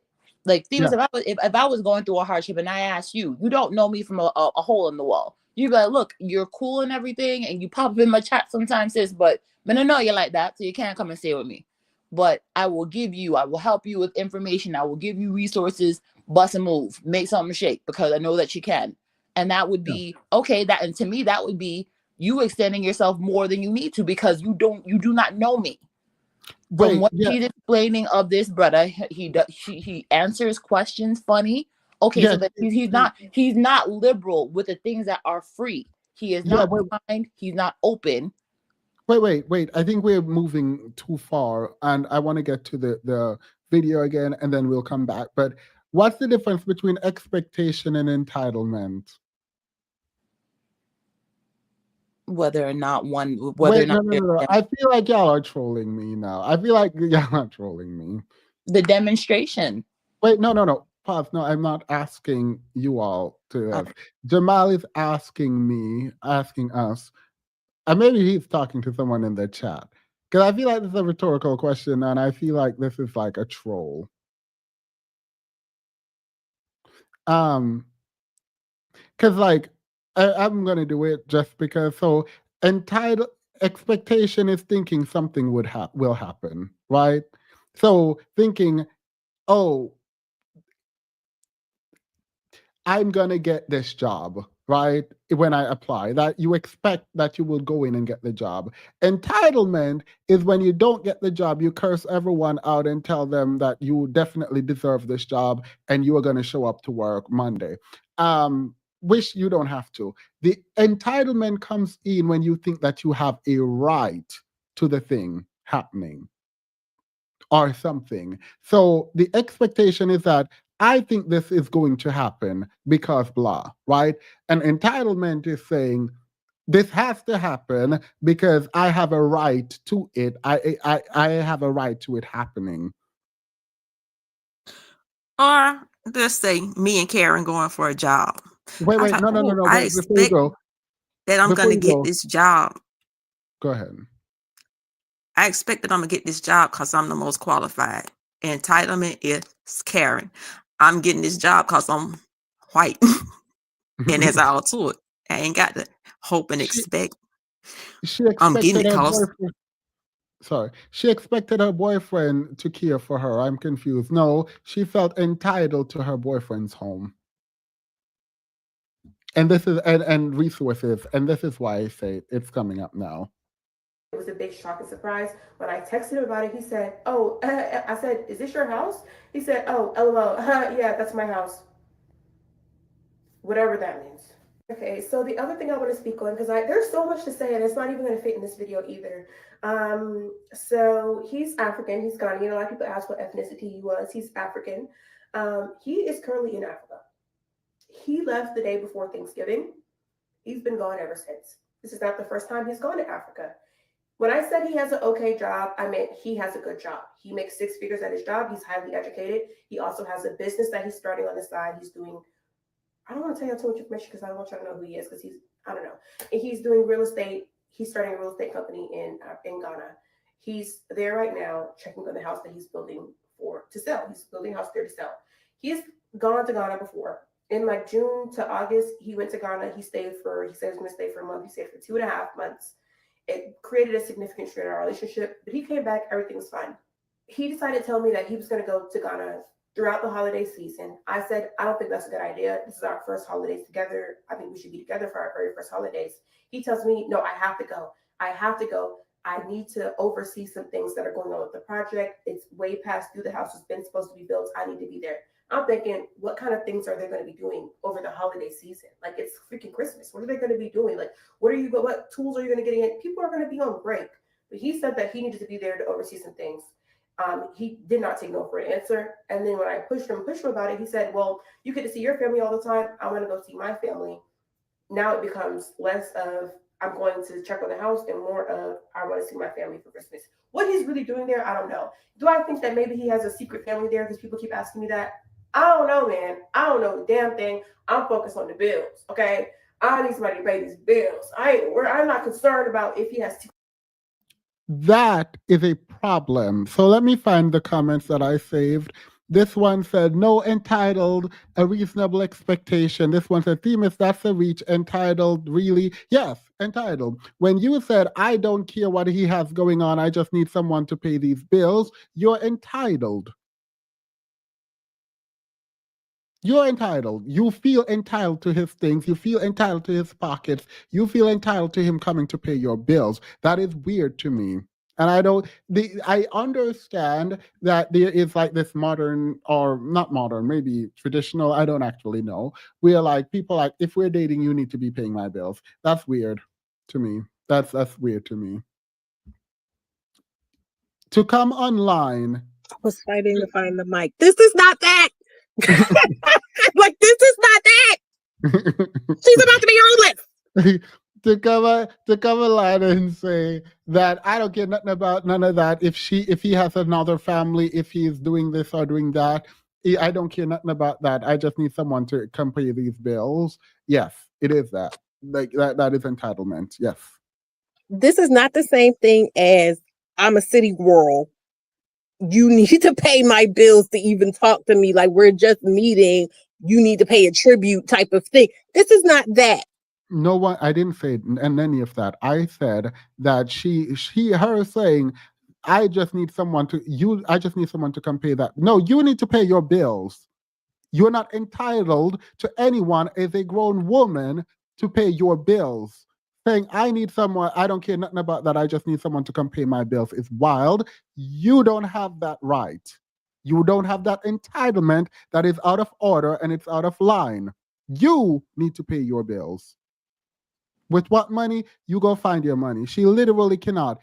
Then, even if it is, sorry. It is wild to me that y'all are okay with her being on the internet saying that she needs someone to come pay her bills. That is wild, and you all know that's wrong. That's wrong. There's assumptions that I feel like you're making, and there's also assumptions that I could make that I'm trying to refrain from making because we can only go by what she's saying. Now, I did say earlier that in terms of like, from what she said, how she has handled her money up to this point, like even prior to losing her job, and then what she did after losing her job or didn't do after losing her job, I see as weird as a person who handles money the way I handle money. So this isn't a thing where I'm saying like, oh yeah, she's doing everything right and like he should just come and save her. But what I'm saying is that when you are homeless, you don't care. You don't want to be homeless. And yes, you can look for jobs in Yes, this but job market and you, everything. You can well, do a one, lot. she's not I've been homeless. homeless too. I've had to deal with, I told you, like, I had to go and stay with family. And, I had situations where because I have a child, I was able to stay with family, but it felt a little weird because they said yes begrudgingly, but because I had a child, I did not want to just have the child. Like, I knew the child would be okay. We would be okay, at least that much. But what I'm saying is, when it comes to I'm homeless, like I get that you just like, look, I don't even know. I just want it to say something like that. I just want it. I just want it handled. I just want it taken care of. Saying you want it is different than someone needs to come pay my bill. I think it is weird. No one comes online. Well, people do, and they start GoFundMe. I think it is wild to just say, I don't care if he got a man, woman, man, if he gay, straight. I don't care nothing about none of that. I just need someone to come pay these bills. No, you're a grown woman. You need to go pay your own bills. But she had so much entitlement when telling him where he needed to be at, what he needed to do. He obviously making six figures and not homeless and getting his side business and stuff. And for her to come in there, and maybe her delivery is different with other people, with him directly. But the way she delivering this now, I'm like, who the F you think you are? You've been in my life for 11 months. 11 months.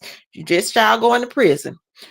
You don't get to tell me I'm doing everything wrong because you've been screwing me for 11 months. That you have this much say so when you don't even have your own thing together. Yeah, but wait. Let's stay on the entitlement bit though. So y'all don't think she's entitled? Vitamin, you say she's not. She doesn't sound. Let's step away from her actually being, because we don't know her. She doesn't sound entitled to you. The way she talks, and I said this earlier, the way that she talks, based on what she's saying, like the person just said, she could talk to him differently. But if she was saying things to him the way she said she was saying things to him, and in turn, if he was saying things to her the way she said he was saying things to her, I don't see how the relationship got that far. But for whatever reason, the both of them felt like the relationship was worth continuing on. So maybe that's something that they're okay with. All right, wait, pause. Let me play this again, and let me tell me if you think this is entitlement, Vitamin.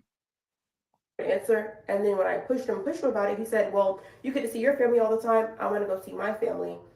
Now it becomes less of I'm going to check on the house and more of I want to see my family for Christmas. What he's really doing there, I don't know. Do I think that maybe he has a secret family there because people keep asking me that? I don't know, man. I don't know the damn thing. I'm focused on the bills, okay? I need somebody to pay these bills. I'm not concerned about if he has secret families in Ghana. He said he would be back before New Year's.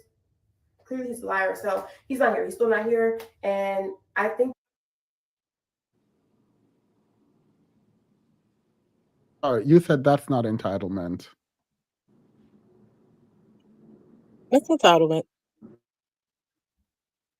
Ash, You said what? oh, Ash, sorry. Ash, go ahead. Ash, yeah. Hello. Hi. Well, first Yeah. of all, I want to say hi to the panel. Themis, Hey, can you everyone. Thank speak you up a for little inviting. bit? You're a little bit Okay, muffled.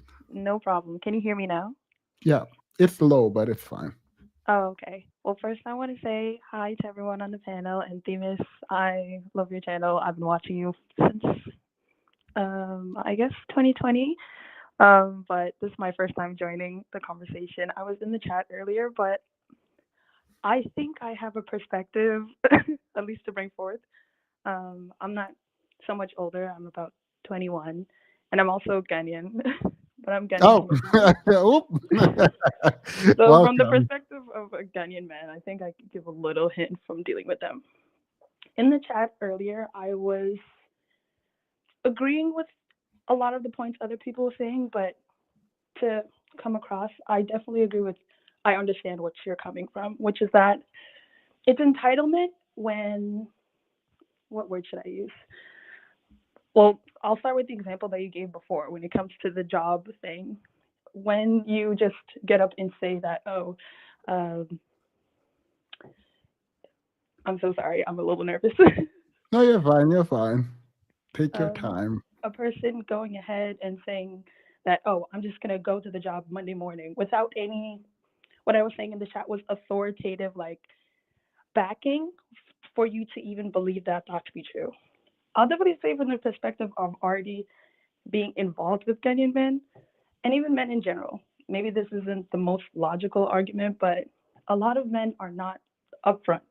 In an ideal world, they are, but a lot of them are not going to tell you the truth just straight up. You have to kind of read the signs. And I'm saying this not only from a person who dates Ghanaian men, but also a person who, when it's been time, I've opened my home to people who, like my friends, when they're going through a bad situation. Overstepping is a thing. Like, you are overstepping when someone hasn't given you the 100% verbal acknowledgement that this is what they're doing.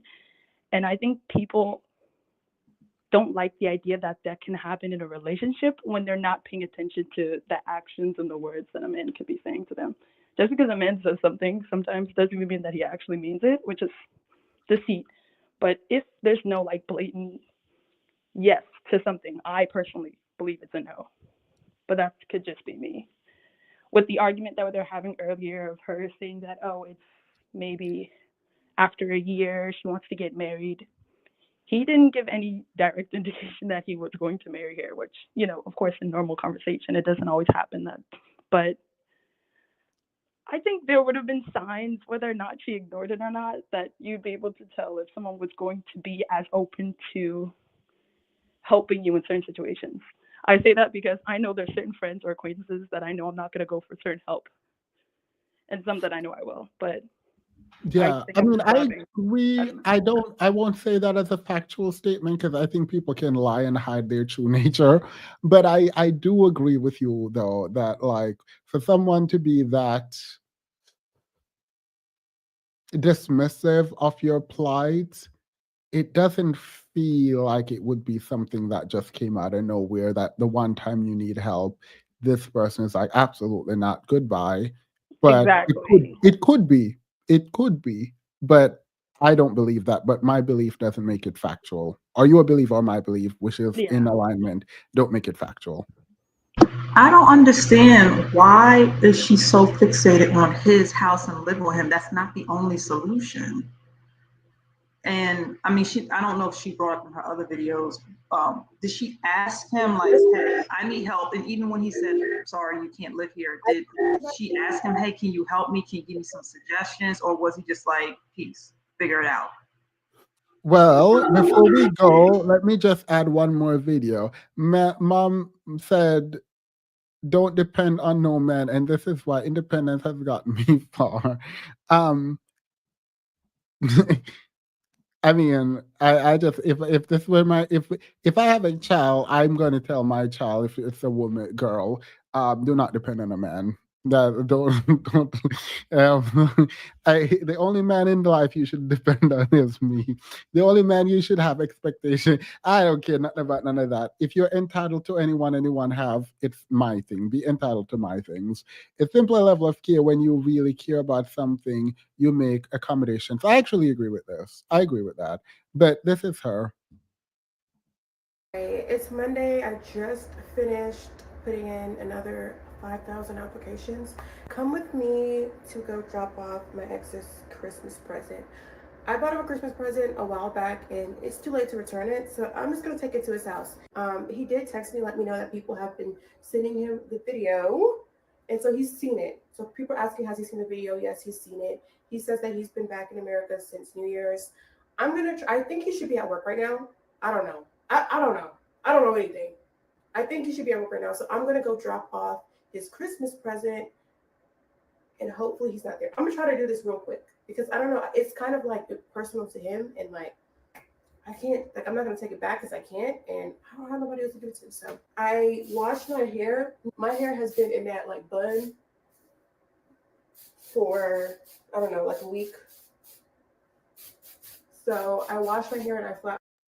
Yeah, is she just getting ready to go drop this gift off?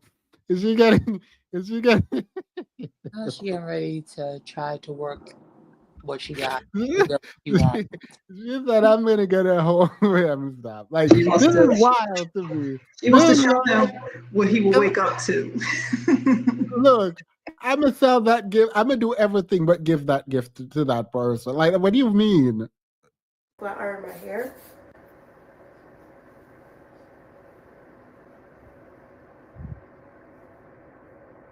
Okay. So this is the hair, and then I'm going to go pick out an outfit. I'm also gonna go to Walmart because I got ABT now. So I got food stamps. So I'm also gonna go to Walmart and pick out some things to have at my house to eat. All right, I have this dress. I feel like I treat this dress like it's a casual dress, and I don't think it actually is meant to be a casual dress. It looks dressy. I thought in my mind it looked casual, but it looks dressy. So let's know. This is what I ended up wearing. I was gonna wear something cute because like I don't ever have a chance or opportunity to wear cute things anymore because I don't go anywhere. But this is how it ended up. My hair has already fallen. It's way too hot in this house. So this is just as of today, January 6th at 5:10 p.m., I have gotten 12 proposals, marriage proposals from different men in different cities, in different states, in different countries through Instagram, through TikTok, being like, hey, like, I'm ready to get married. What state do you live in? You can come live with me. And I just want to say, are y'all serious? Because I do need a place to stay. Oh my God, I do need a place to stay. Why does this have to happen to me? Oh my God. Also, like most of them are from men in Atlanta. What's going on in Atlanta? What's going on in Atlanta? Y'all being weird. Y'all are being weird to me. They are, however, all black men. So if you're out there and you can't find a black man and you're saying black men don't want to get married, they do want to get married. They want to get married to homeless bums. Let that lady have her lavender. That's what they're looking for. As of And that's how we gonna end it tonight. Let her have her best lavender, what they call it, marriage or relationship. So all of y'all fighting for her unsubscribed from me and all of that.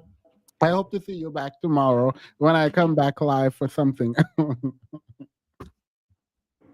I think this is what I meant when the signs are sometimes there. I know girls like this. They really scare me. And you can't, and this is the thing, like you can't, because I've been there, and I've been that person that felt like I was Chicken Little, like, yo, stop dealing with these guys. Like, they not gonna do it. She said, They all you not gonna black stop. men hating. She said, all you black men hating females are liars. And they're there. Period.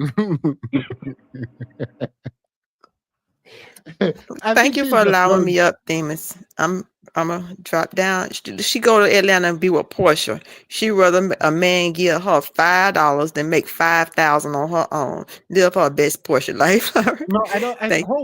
Thank you, by the way, Coach. I did appreciate you coming up. I do think that she's joking, though. Just FYI, I think she's. I'm pretty sure this is all like. I don't know if it's pretty sure, but I feel like was all a game, and she I played us all. don't trust I don't most know people if it's nowadays with their sob stories. Like even the guy you were watching, and I'm side eyeing everybody these days, for real, for real. Mm-hmm. And she's going to use the fact that she's getting marriage proposal from random men online that she's never met to tell you that men actually want to get married. Yeah, she might be a little bit naive, just generally, yeah, a little bit naive. I definitely know people like this.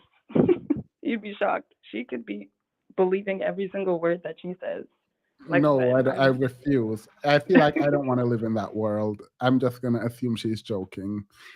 He's doing what he wants, and she's accepting what he's giving her. Girl, put on baby oil. You can slide in, and that was easier. But I do want to say, and I said this in the Discord earlier, like I feel like for women that want to have romantic relationships with men, that aren't like, you could either be that kind of savvy woman that's like, okay, this is the thing and this is my strategy and I'm maneuvering like knowingly amongst, like I said, that patriarchal social contract that happens when you deal with men. Or you could be kind of like her, where there is this innocence to you, where you're just like, I want to be in love and I want to know the person loves me and I just want us to come together and this and that and the I other. mean, I'm a part of you there only because I don't think she in love. She said, I don't care nothing about none of that. I just need No, these bills but paid. again, when it's coming to the circumstance, like if she was not being homeless and she was acting this way, if she was not about to be homeless, then I would just be like, girl, what's going on? But like when you out there, you just like, hey. But this, how many people online will sit and say, look, if things get hard, I might have to sell some cat. People say stuff like that all the time. Why would you go away? Because act like people don't say wild things when they're talking about where they would be if they're desperate. Like, let's be so for real. So I had to sneeze.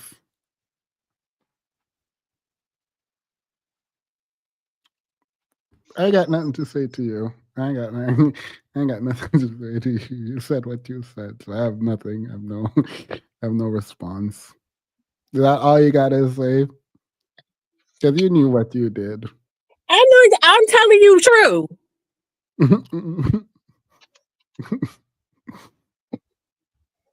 People out here, yeah, I might have to hit the pole. This economy is bad.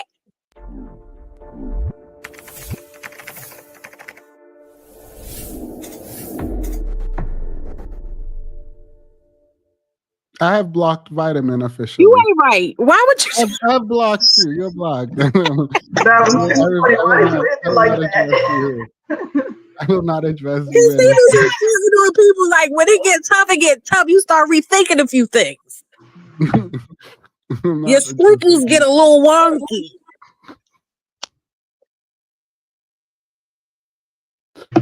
Someone said, I'm reading this thing where this lady said that at a sports channel, Fox Sports, they offered her $1.5 million to sleep with her.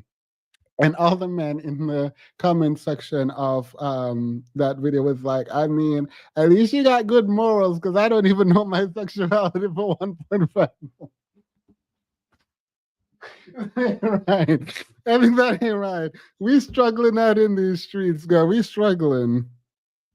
We struggling. No scruples. None. She has none. Scruples gone. I don't know what to do. Do y'all have any final thoughts? Because I'm done. I'm done.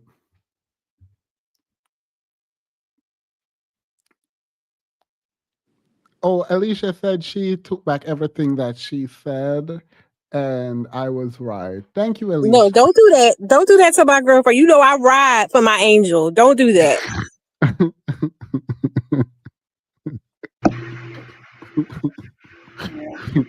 1.5 mil is 1.5 mil, girl. You can go buy your sexuality back.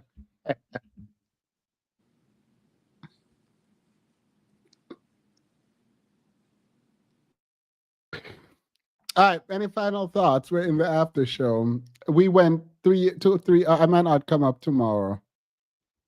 I might not come back tomorrow because this is way longer than needed to be. Well, thank you for having us or having me. This is my first time chatting with you guys, and it was fun. It was fun. Thank you. You are all amazing.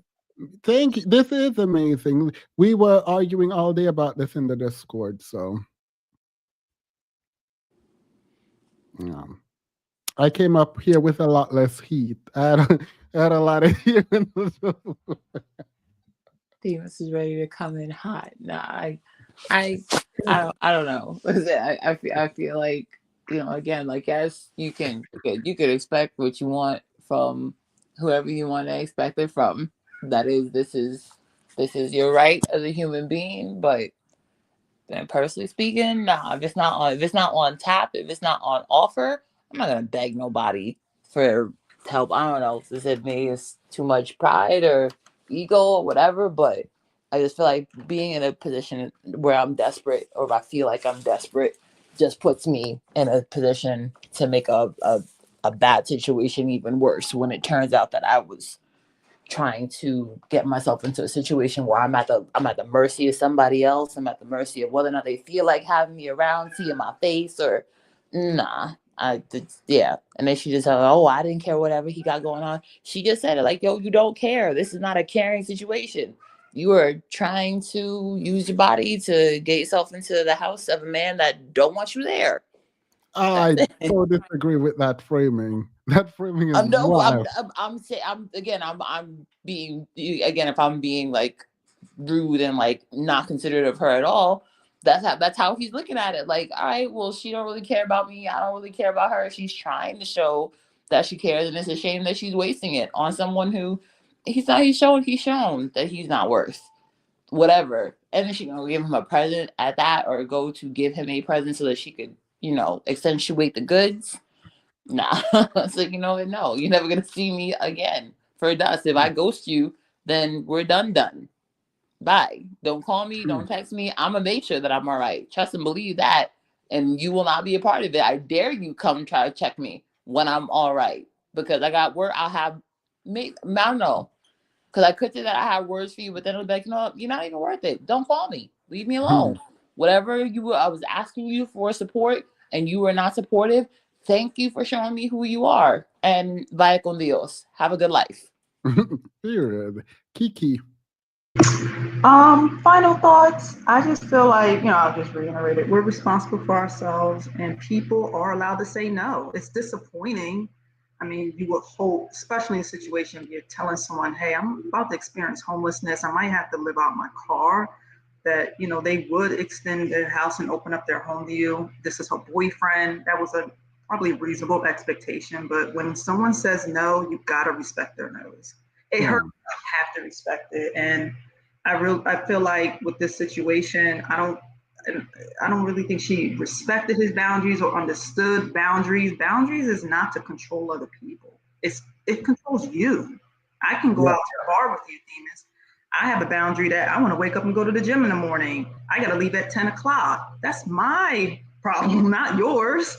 And 10 o'clock rolls around, you're not leaving the club with me, and I'm getting angry with you. No, that's not right.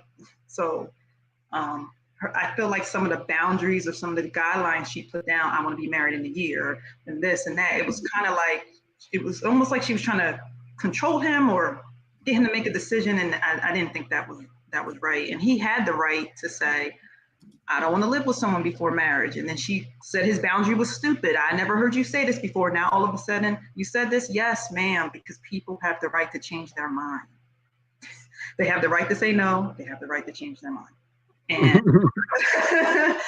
but I don't know. That last video, I don't know what to think about her situation anymore. But ultimately, it hurts when we experience this with people. But people have the right to say no. That's all I got from this. Yeah. I appreciate that. Thank you, Kiki. Ash, go ahead. Oh, well, first I want to say thank you to you, Thank you Themis, for and turning up. everyone on the panel and in the chat. I was in the chat before, but everyone's nice. I was just a little nervous for the first time coming up, but I'm on the younger side. I'm still in university, so I'm getting through there. But along the line, I could definitely say there's a few things I've learned, which I kind of just wanted to put in the chat that goes along with this, which is one, like, I'm very focused on like being situationally aware and also, like I said, respecting people's boundaries. In a case like this, you can't really control what people say about you, like what people say. Like in this case, he didn't give a direct response. He doesn't want this girl to live with him. And I do wish her all the best when it comes to finding a new place. I don't want anyone to be homeless. I really do wish that she finds her way. But I think we have to be in more like focus of the things that we can change. If someone says no, what's the next thing we're going to do? I think a lot of the mistake was her getting up and trying to change the reality of someone who already said what their reality and boundaries were. There's no reason to be going back and forth. That's definitely like Yeah. my theme for like 2025. Like trying to go back and forth with someone when they set their boundaries, it's not the reality you can change. What you can do is like what you move on to next. Someone else might be there to help you. There's no reason for her to go back and forth. And it's also what I said earlier that maybe this is not like backed with fact, but it's more so in my belief system of like usually guys or a lot of people they'll show you like the truth of who they are before it builds up to something like this. I maybe I wasn't in the situation with her, but I do believe there were signs that the person may not have been someone that she could go for in times of need, and being more aware of these signs of someone like to help you should be like really good for people. But yeah, that's why these men in these streets, oh my gosh, in college, it's crazy. You have to keep your eyes open. So I'm glad you were talking. I don't know what you said precisely that triggered this memory, but I remember Yanni pointing out that this lady has like a TikTok shop or Amazon shop or shop, something that if you go on her profile, you can donate. She said someone need to come pay these bills. So like you all can go pay her bills. Um, I mean, so y'all I can wish go all the over to best, her but TikTok and click in her bio, can donate to her. You can maintain her life for her. So I'm being dead serious. I mean, Yanni said that, and Yanni said, I'm gonna go over there and go find something in her TikTok shop or whatever the thing that they do on TikTok is. And I'm if I see something I like, I'm gonna buy it. I'm not gonna buy it just to buy it. If I have to like it, so I'm gonna go look and see if there's anything over there that I like to buy. that's fair. But yeah, I don't know. I've apart never from looked in that, there. apart from that, just thanks to everybody. But yeah, just keep your eyes open. Anybody can say anything. Yeah, period. Run up her shot. Run up her cat. Hit the. Oh my God! What do YouTubers say? Oh, it's annoying me. Hit the cash app. Wait, is that don't sound right? It doesn't roll off the. Is that what they say? Hit the cash app. Hit the. I'm from Canada. I have no idea. Wait, what do YouTubers say? Hit the app cash. I don't know. Give me some Famous what? potatoes. I don't know. Go over there and hit her cash app. I don't know. She said y'all need to come pay her bills, so y'all go pay her bills. They say if you don't send these super chats, I'm ending the live. Y'all need to like the video, please. Please, if you're here, like the video. It is very helpful to. Well, actually, no, not this video. This one doesn't need to go anywhere. That young lady was practicing in men's field audaciousness. Period. Period. Yeah, yeah, y'all don't have to like this. This one, I feel like y'all think I was being mean to her, and I would hate for her to be think I'm being mean. But I would like to interview her. There's a list of people that I'm coming up with that I want to um interview. The down low gay man and his boyfriend, they're at the top of my list. She is now at on my list. So like I just need to keep adding to my list. Level up, go ahead. I said what I needed to say. Oh, I'm the only person here. Hmm. Bye. I just didn't want to miss anything in the transition. In the transition. Period. Take care of each other, give each other homes. I know there are a lot of men who said they would not date a woman if they're home. No, I don't have that right anymore. Orange Pill has changed his ways, and I that joke set up is absolutely not right because I see Orange Pill trying to be a better man, a good man, Savannah. So we're not going to drag Orange Pill anymore. Good luck to this young lady. Young lady, if you want to come and talk to me, you can. I always have an ear. Level Up Single Mom, Alicia, two L's. Thank you all for conceding that you all were wrong. It's not easy to do, but I just That really never appreciate. happened. I just, I really appreciate that. So I'm gonna go back in the Discord while I go make beef. All right. Thank you all. Bye. Bye, guys. It actually went a lot better than I thought. I thought people were gonna come up here like, I hate you, you weak, ain't nothing. Maybe if you just came in like raw the way you were before the conversation. Mm. Oh, I came in good. Your apartment looks comfy, Themis. Where did you see my They're condo? talking I'm about gonna what they're looking at. wait this. Oh, maybe in your other videos. You know, you sit in your little nook. Oh, period. Yes, my reading corner that I don't actually read in. But yeah. Anywho, thank you. I appreciate that. Night night.